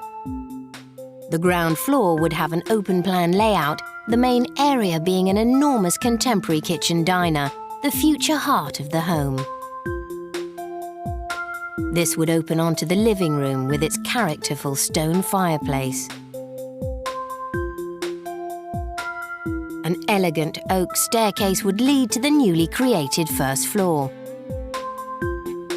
There would be 4 double bedrooms and a family bathroom. Mick and Jenny's bedroom would have a stylish ensuite and fantastic views across their 5 acres of farmland, which would one day be used to fulfill their dream of raising animals. Until the house was complete, the Wilmer family would be living in this caravan, their new home during this huge undertaking. And how much have you got for the renovation cost? 90. 90. And is that going to be enough money? Have you budgeted properly for the build? I've got 88,000 already on paper to show what the build cost is going to be. £88,000. And that's probably before you've started work. Yeah. So there's only a contingency of £2,000 there. Yeah. That's one of the other reasons why we've got to do most of the work ourselves, to try and keep those costs down. But we will fight to the bitter end to make sure that we don't give up. What about how long this is going to take? Well, Lee wants to have his turkey dinner at Christmas Day. This Christmas. I am determined, whatever it takes, even if I'm in there 10 hours a night after work or whatever, I want to be sat in there for my Christmas dinner on Christmas Day. But with just 7 months until Christmas, this was going to be a tall order, and the Wilmers were about to face huge financial pressure, which would put the whole build in jeopardy. Wondering really where we go from here now. Which way we're going to go, we don't honestly know at the minute. Michael and Jenny Wilmer's dream was to move their family to southwest Scotland to improve their quality of life, far away from the stressful urban reality of living and working in Grimsby. It's the land, the views, the kids being happy. We've got everything here to be able to live and enjoy life as a whole. But their incredible dream depended on them rebuilding this 600-year-old farmhouse with a budget of only £90,000, while Mick held down a full-time job at an engineering firm. It was late spring and work began.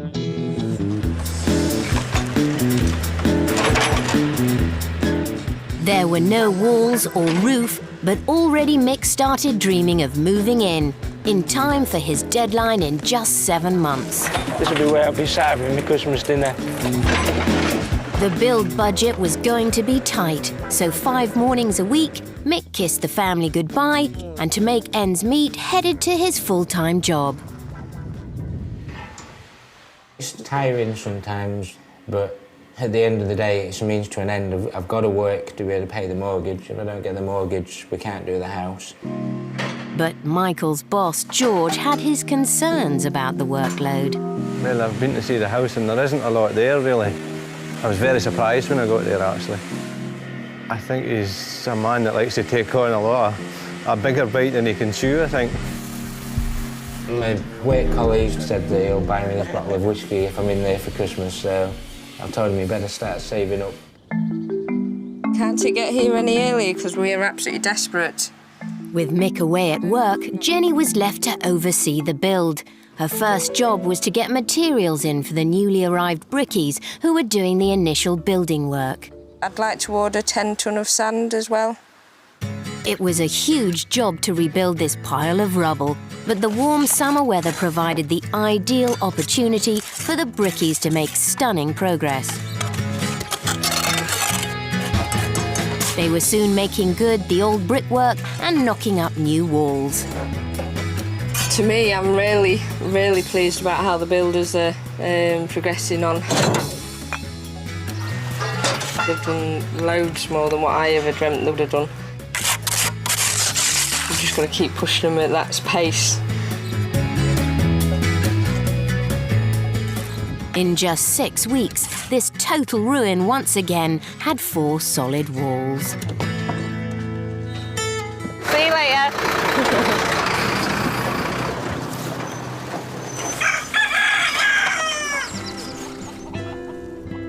As well as looking after the build, Jenny was also responsible for taking care of the animals.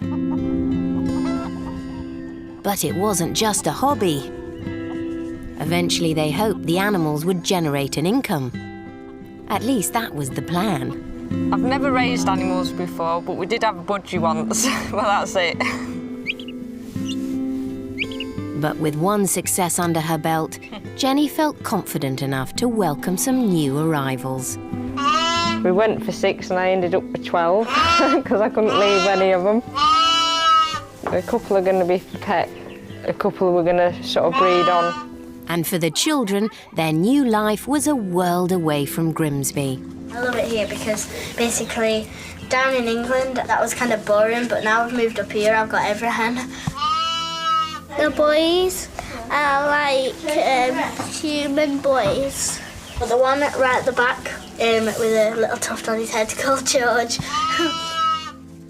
It was always our dream to have the animals, and I just can't believe how fast the dream is coming to reality, to be honest with you. It's turned into a right farmyard. But Mick and Jenny's dream didn't stop at lambs. They decided to dip into their very tight build budget and pay for 2 very special deliveries. 2 pregnant cows. The cows are going to cost us over £2,000, so it's a lot of money to outlay, and if we're lucky, we may get a really nice bull out of them. You'd be expecting at sale to maybe get 10 grand for it.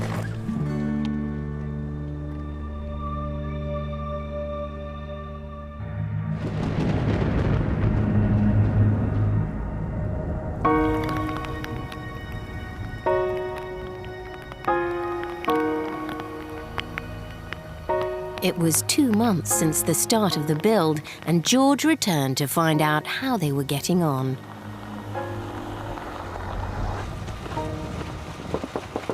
Hello, letting myself in. Everybody home? Hiya. Hey Jenny, how are you? Nice to see you. Yo. How you doing? Hi mate. George. Hey kids. All right. How are you? You well? How's the build going? Is it good? Yeah, great, yeah.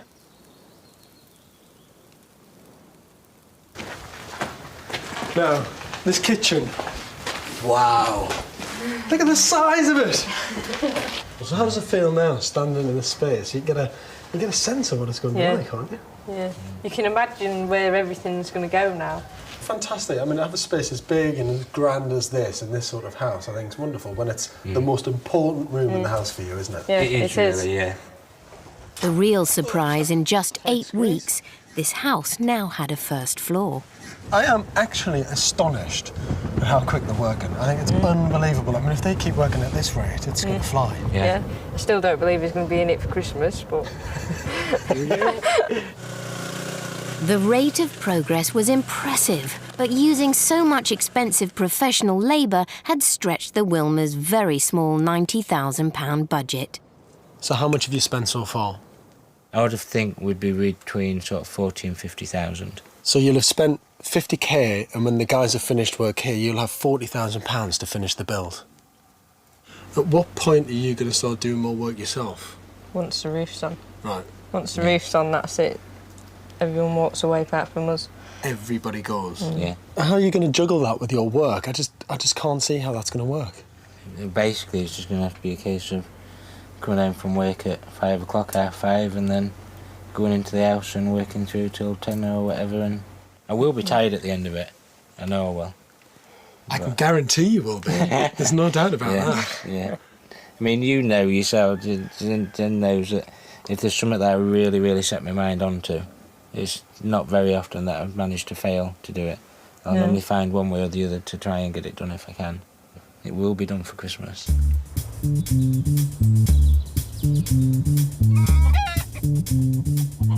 With autumn approaching and the farm going well, the race was on to get the house wind and watertight. Mick oversaw the new roof going on. Now we're just clear of it, I think, this year. I mean, the roof itself is over 20 grand, so that's sort of a quarter of our budget on the roof, really. The crane's quite costly for the day, so there's a good chunk of money going into this bit. Up we go.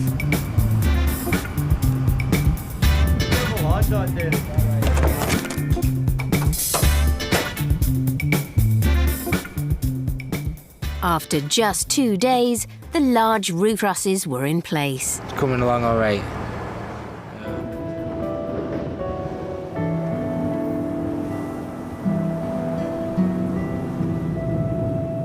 Late September, unseasonably bad autumnal weather arrived early in Kakubri. And it caused delays on the build.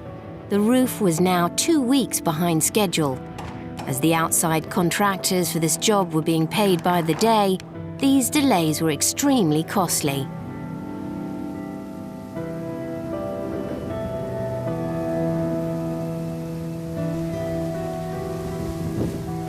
And with Jenny busy on the farm, her project managing duties were slipping.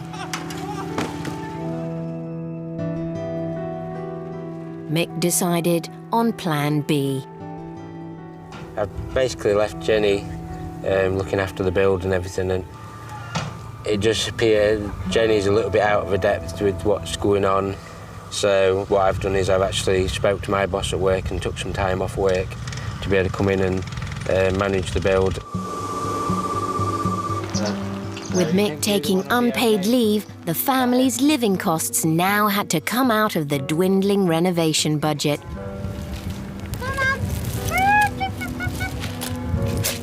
Mick was determined to stop at nothing to achieve his Christmas deadline, despite his track record of heart problems. If I completely bugger myself up doing this, that I've got the next 5-10 years to sit here and recover. There will be a point where he's doing too much and I will say it to him, but whether he takes any notice of me is a different thing. Because I know what it's like. Once he's got something in his head and he's determined, he's like holding a red rag to a bull. 3 weeks later, and with Mick's help, the windows were in, the roof was finally complete, and the tradesmen left site for good. But employing all that professional labour had hit the budget hard. From the original stab in the dark figures that we had, we ended up about 20,000 over budget. And what we're doing now is we're just pulling things out that we can do at a later stage. And we've seriously got to consider whether or not we're going to get it finished and get into it.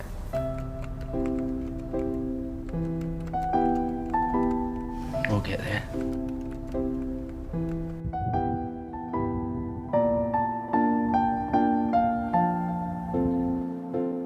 Mick and Jenny were now faced with the huge challenge of finishing the build entirely on their own.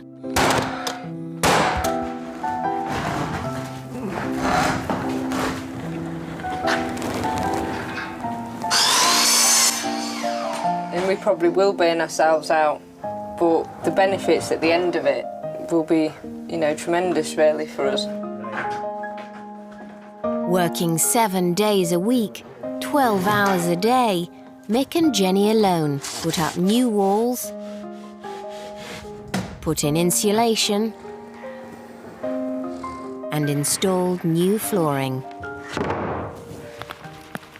It was a desperate attempt in an unforgiving environment.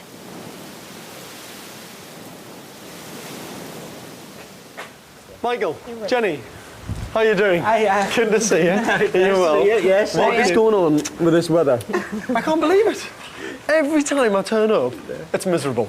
It's typical weather for you turning up. Don't blame it on me. This is what you've let yourself in for. No. Actually, coming up from the outside, seeing the roof on and everything, it's starting to look like a house for the first time, really. Yeah, it is, yeah. Instead of a wreck and a ruin, you know? Oh, no, it's, I mean, we've not really done anything much down here yet, have we? But we've done a lot of work upstairs. Thanks to Mick and Jenny's hard work, the first floor was really taking shape.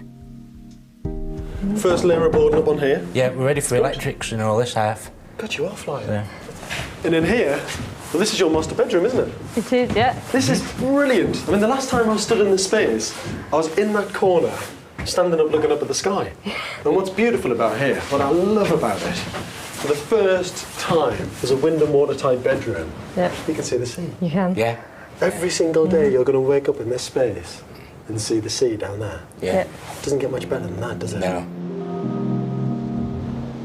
Now the build looks fantastic. I mean, you're flying on with it. It's brilliant, but that must have come at a cost.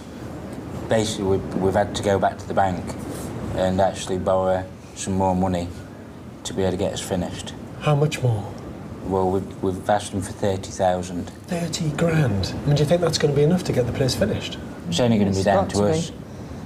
It's just stripping all of the labour costs out there and everything else. It's just basically our labour now, and that's it. I mean, listen, I completely believe in the dream more than anyone. I think it's absolutely fantastic. But when you look at the amount of work that you've got to do, and you think with the limited funds, because you've overextended yourself and you're borrowing, you can't afford to keep it. That is my biggest worry, you know, to have the dream house of everything that you've always wanted, and then to find that you can't afford to live in it and you have to give it to someone else. And it would be the worst nightmare, that would.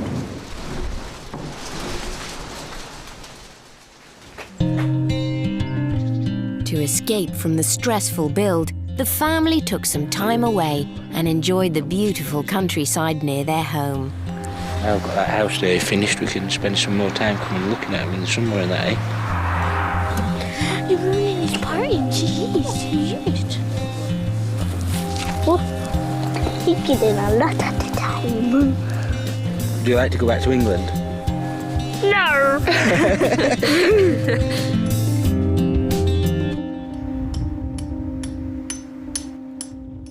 But back at their dream home after working every spare hour on the build, Mick took a risky decision that was going to put even more pressure on their finances.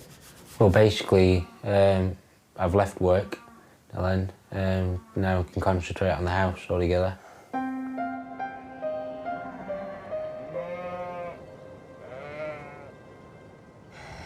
It was mixed emotions, really, when Michael told me that he'd resigned. Obviously worries about the money side of things, wondering really where we go from here now. Which way we're going to go, we don't honestly know at the minute. It's too early days. The first thing to concentrate on is just getting the build done. I have a lot of faith in Michael. He will do it. He will do it, give his 100% best to make sure that we all stay here and have a happy life.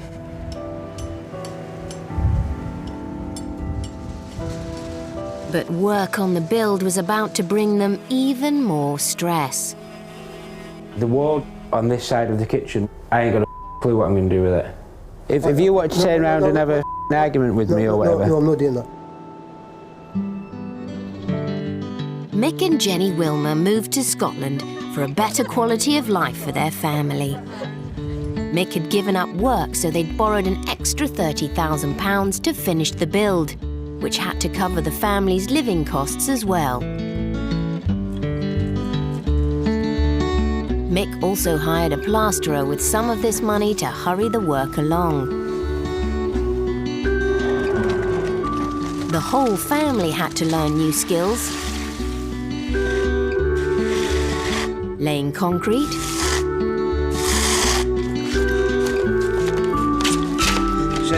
installing underfloor heating, and even doing the plumbing themselves. That's as far as I can reach. Right, we're about 4 inches short.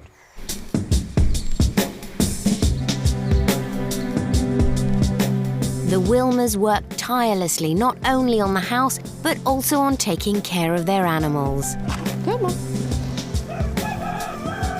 This is my responsibility. If I don't put the work into them, we don't get the return back from them either. And the excitement of the children added to the huge pressure on Mick to complete the build. My bed's going to be laid there, and that's where my cupboard's going to be. Especially when it came to having Christmas in their new house. I'll be disappointed that we aren't in here for Christmas because we've touched wood and stuff like that, but we will get in there eventually and it'll be really happy then. To me, if I can give that house and everything to Jenny and the kids, that means absolutely everything to me. That's probably the best Christmas present they could ever have. Having thought the build had finally turned a corner, Mick was shocked to see that the plastering didn't meet his exacting standards. Tired and frustrated, he confronted the plasterer. The wall on this side of the kitchen, I ain't got a clue what I'm going to do with it. If you want to turn around and have an argument with me or whatever... No, I'm not doing that. I've worked 8 months to try and do this, to get my family in here for Christmas, and that's all gone to bollocks. Mick and the plasterer parted company, leaving Mick on his own again to put it right. It's frustrating. Like this morning, I was awake at 3:30 worrying about this plaster. I've got a hell of a lot more work to do because of it. But Jenny and the kids were determined to ensure that this dream would be a team effort. It's nice everybody being together in the house and everything, isn't it? Well, it's starting to bring the house alive and stuff. Bethany's washing up and she's, you know, making sure there's food for everyone to eat. Just gonna do some chips because it's just something quick and easy to do. And I feel guilty sometimes, but I know it's going to be worth it in the end, in the long term.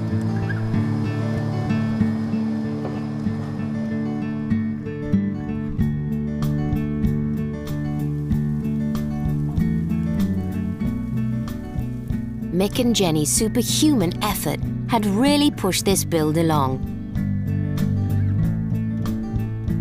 The new kitchen and bathrooms were in place, and the bedrooms had been painted. There you are. How you doing, mate? Good to see you. Thank you. How's it going? There's a cup of tea for you. I think you need a well-deserved break, to be honest. You look knackered. You look absolutely knackered, mate. No. It's getting worth it, though, isn't it? It looks great. How tough has it been over the last couple of months? To be honest, I'm working sort of a daily basis. I've got to cross off my share every day to job completion, but there was one night I just went to bed and I got up at 1 o'clock, I just couldn't sleep and everything else, so I came down and put all the electric switch plates and everything on until it's just gone 6:30, then I went to bed for an hour and then got back up again. So with no sleep? No. At all? It's just things going round in your head and that many things going around thinking, I've got to do this, I've got to do that, I've got to do the other, and in the end I just thought, oh, sod it, I'll get up and do it. No point in laying here thinking about it. George admired Mick's absolute commitment to this build, but was worried he was putting himself under enormous strain to create the perfect home for his family. I mean, he hasn't really got the best history in the world, has he, of health? He had a heart attack at the age of 29. Michael's stubborn as well, the fact that he won't listen either. You know, you try to tell him just have a couple of, you know, finish early tonight and we'll have an early night and just relax and everything else, but he won't. But it wasn't just Mick who was under pressure. This dream would only survive if the farm made a profit. With the cows due to give birth next month, it was a critical time for Jenny. It's been a big financial commitment though, hasn't it? Because I mean, these cost you thousands of pounds for a really good pedigree of cow. It's costing you money every single week. And now that money's tight, it's putting a lot of pressure on you, really. It is putting a lot of pressure on us, and in hindsight, it probably would never have got the cows when we did and everything else, but now we've got them, we've got to make them work, and we've got to keep paying that bit of money out from to make it worth it, to make sure that the cows, when they're born, they are healthy and they're good enough to make us the money at the end. You'll be laughing, won't you? Yeah. We'll be having a party, a big party. As if the family hadn't got enough to worry about, Mick had some news about Jenny. We found out on Tuesday that she's already 4 weeks pregnant. No! Yeah. That's brilliant! It is, with some else to it towards, isn't it? That's great news, though. Yeah. God, you dropped that one in there, didn't you? I didn't expect that at all. It's like a bombshell, that. Congratulations. Yeah. Thank you very much. So we've got another little one due in June, July, haven't we? You know, another mouth to feed, no money coming in, no ice pressure, is it? You know. Bloody hell, what else do you want to take on? But to be honest, I can't even remember anything much about it. I'm that tired.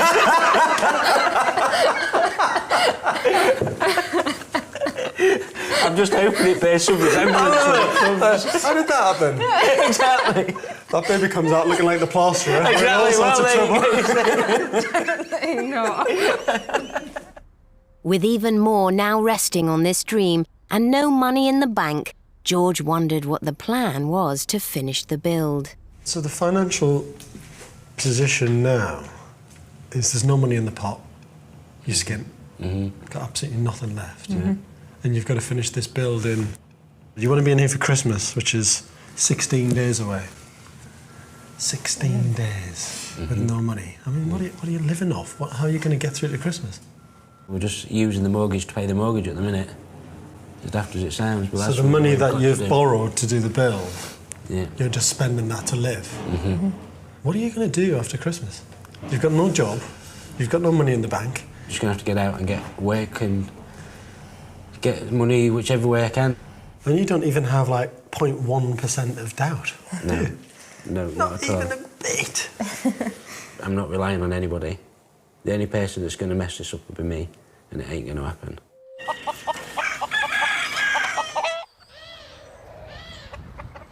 But Mick and Jenny had been thrown a lifeline. The bank agreed to release the final £20,000 of their mortgage money if the house passed a strict building inspection, including all the electrics and plumbing.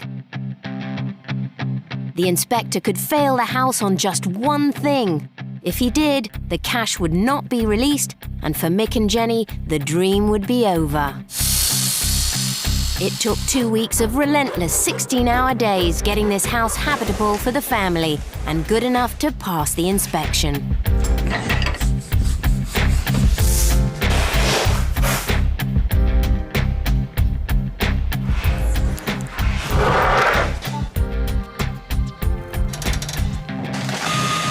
If a miracle happens, we might be all right. At last, they had finished everything. The final remaining hurdle was to get the electrics checked and signed off, and that required a qualified electrician. It was critical Mick got one to the house today, with the inspector due in the morning. I can't get down there a minute. I mean, you're not the only one.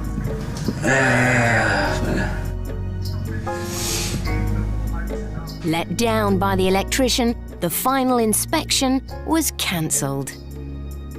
Well, basically, with us not having the electrical certificate yet, we're going to have to wait for New Year for that, which is a bit of a concern, money-wise. It's unfair to us and it's unfair to the kids, just for the sake of a bit of a piece of paper. Despite the house being almost complete, without the final certificate, the bank wouldn't release any money. Mick and Jenny were penniless and facing financial ruin.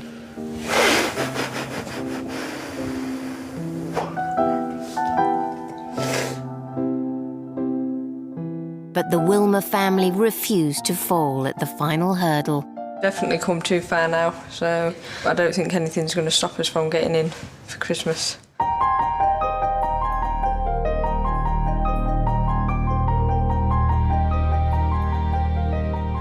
The house may have been unfinished, but after months of cramped caravan living, Mick and Jenny maxed out their credit cards to have a family Christmas under their new roof.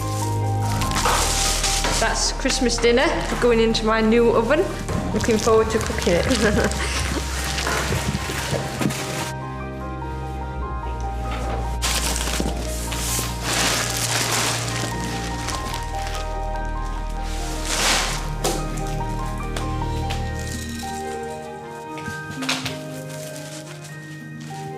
We said we'd be in for Christmas, and I think it's going to be one of the best Christmases we've had. Probably the biggest challenge now that we're in is actually being able to keep in it and actually make sure we can afford to stay in it.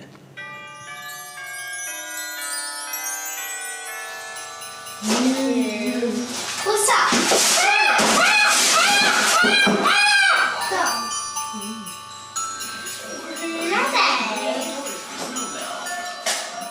After 9 months of unrelenting work, even being able to move into this partially completed house for Christmas was an extraordinary achievement.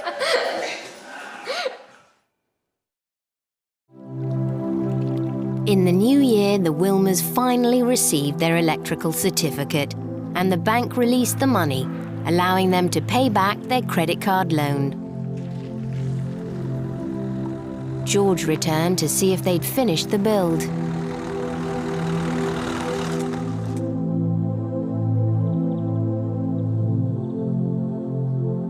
This derelict ruin had been transformed into a stunning family home. Hello? Anybody home? Look at that, there you are. How are you doing? Hiya. Good to see you. You well? You've done it. You've done it. You've done it. Yeah. Look at it. Well done. It looks fantastic.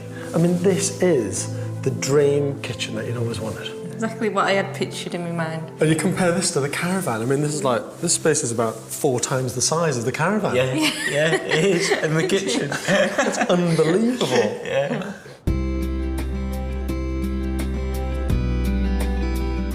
What they'd achieved was remarkable. Oh, that is lovely, isn't it? Fantastic. Look at that fire. Aye. Stunning. It's lovely to relax in at night time when the fire roaring away. What's it like with the kids being in here at the end of the day, though? It's lovely. We did some toast on the fire and they absolutely loved it. We used to do it on a Sunday when I was a kid. We used to have toast on the open fire. Did you really? Absolutely beautiful space. Their incredible efforts had paid off. The house was light and spacious. After a year of cramped caravan living, the children now had a bedroom each. While Mick and Jenny had deservedly collared the best room for themselves. For the first time, mate, you can relax, you know? Being with the kids, you know, you can start doing that now. Yeah. They'd created a lovely ensuite to relax in, and in true Mick fashion, he'd refused to cut corners on the finishes. But this build had cost a lot more than their £90,000 budget. What has it come in at? What's the final bill? 127. 127? That's still not bad when you look at what you've done here. So, how can you afford to keep this house? Well, I was getting it cheap come after Christmas once I'd hit my deadline, so I set a building company up, put an advert in the paper, and we've got enough work now to take us through to September. It's unbelievable. I mean, you just don't stop. Life's taught me that nobody will ever give me anything for nothing. I either do it myself or it won't happen. And Jenny, what about the farm? What about the calves?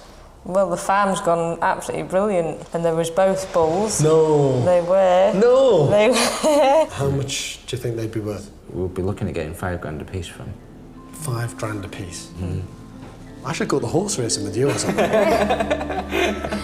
I've never been a betting man. You too. Oh, for someone who's not a betting man, you've taken more gambles than anyone I've ever met. The kids now had all the home comforts they could want, and their new life had even inspired Bethany to have dreams of her own. So Beth, what do you want to be when you grow up? A vet. A vet? Yeah. What made you want to be a vet? Well, I've always kind of wanted to be one, but because I'm been around all the animals, feeding them and everything, I really want to be a vet. That's amazing. What I want is because you get lots of money. I want a nice Porsche and everything.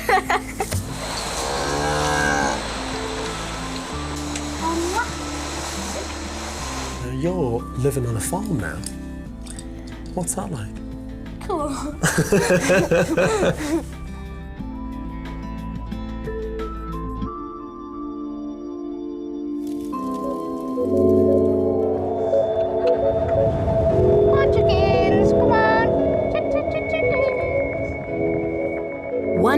We've returned to the Wilmers to find out if their move to the Scottish Highlands has lived up to the dream.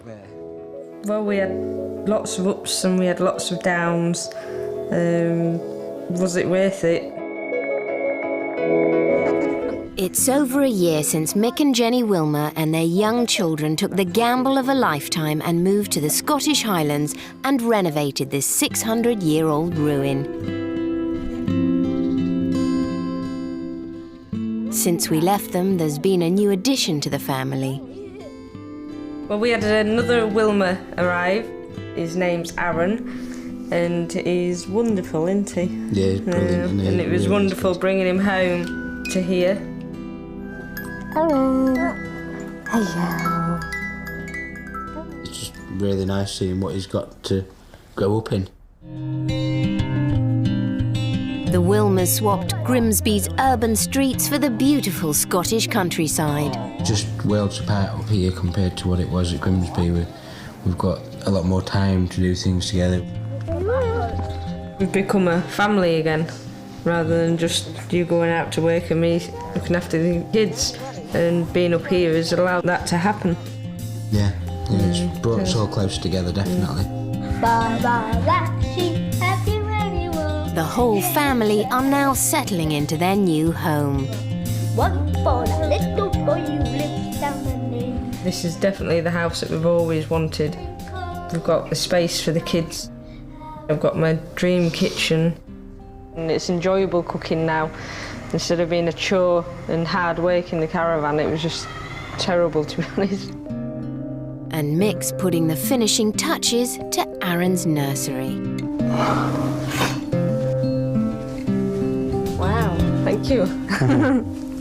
It's not every day you get a dad like him who will come up to Scotland and forget about everything, come up here with nothing and build up a ruin.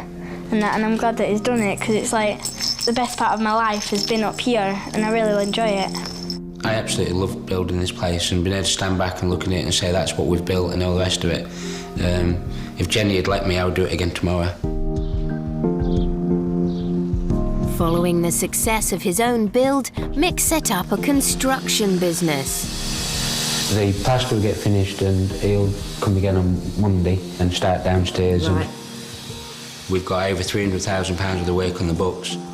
We're employing 6 more boys. People are passing word and sort of saying, if you want that job doing, this is the guy you need to speak to and this sort of thing. So we're doing something right. Everything all happy enough here and everything. Now they've only got to worry about the repayments on their mortgage. We've got a £180,000 mortgage which we can comfortably afford to be able to pay. We've got no other debts coming in and anything like that. And at the end of the day, a £180,000 mortgage on a house that's valued at over £450,000, it's security for life. Because the building business is going so well, there's less pressure on the livestock side of things. They sold the cows, and they've now got some pigs. Hoping to sell the pigs maybe later on this year, which will hopefully maybe give us a little bit of profit. But we get more of the benefit of enjoyment to see that the fact that we've raised them from being piglets and little tiny chicks to adult, basically. And there's another new animal on board. It was my 30th birthday this year, and I went out shopping all day and never thought anything of it, and came home and Willow was waiting for me. Michael had done it as a surprise and managed to keep it all a secret. It's just a dream come true. And the fresh country air is working wonders for Mick's health. The environment up here at the end of the day is certainly seeming to suit me. I've been to the doctors twice in 2.5 years and I'm just fit as a fiddle, to be honest with you. Really enjoying it and probably fitter now than I've been for 10 years.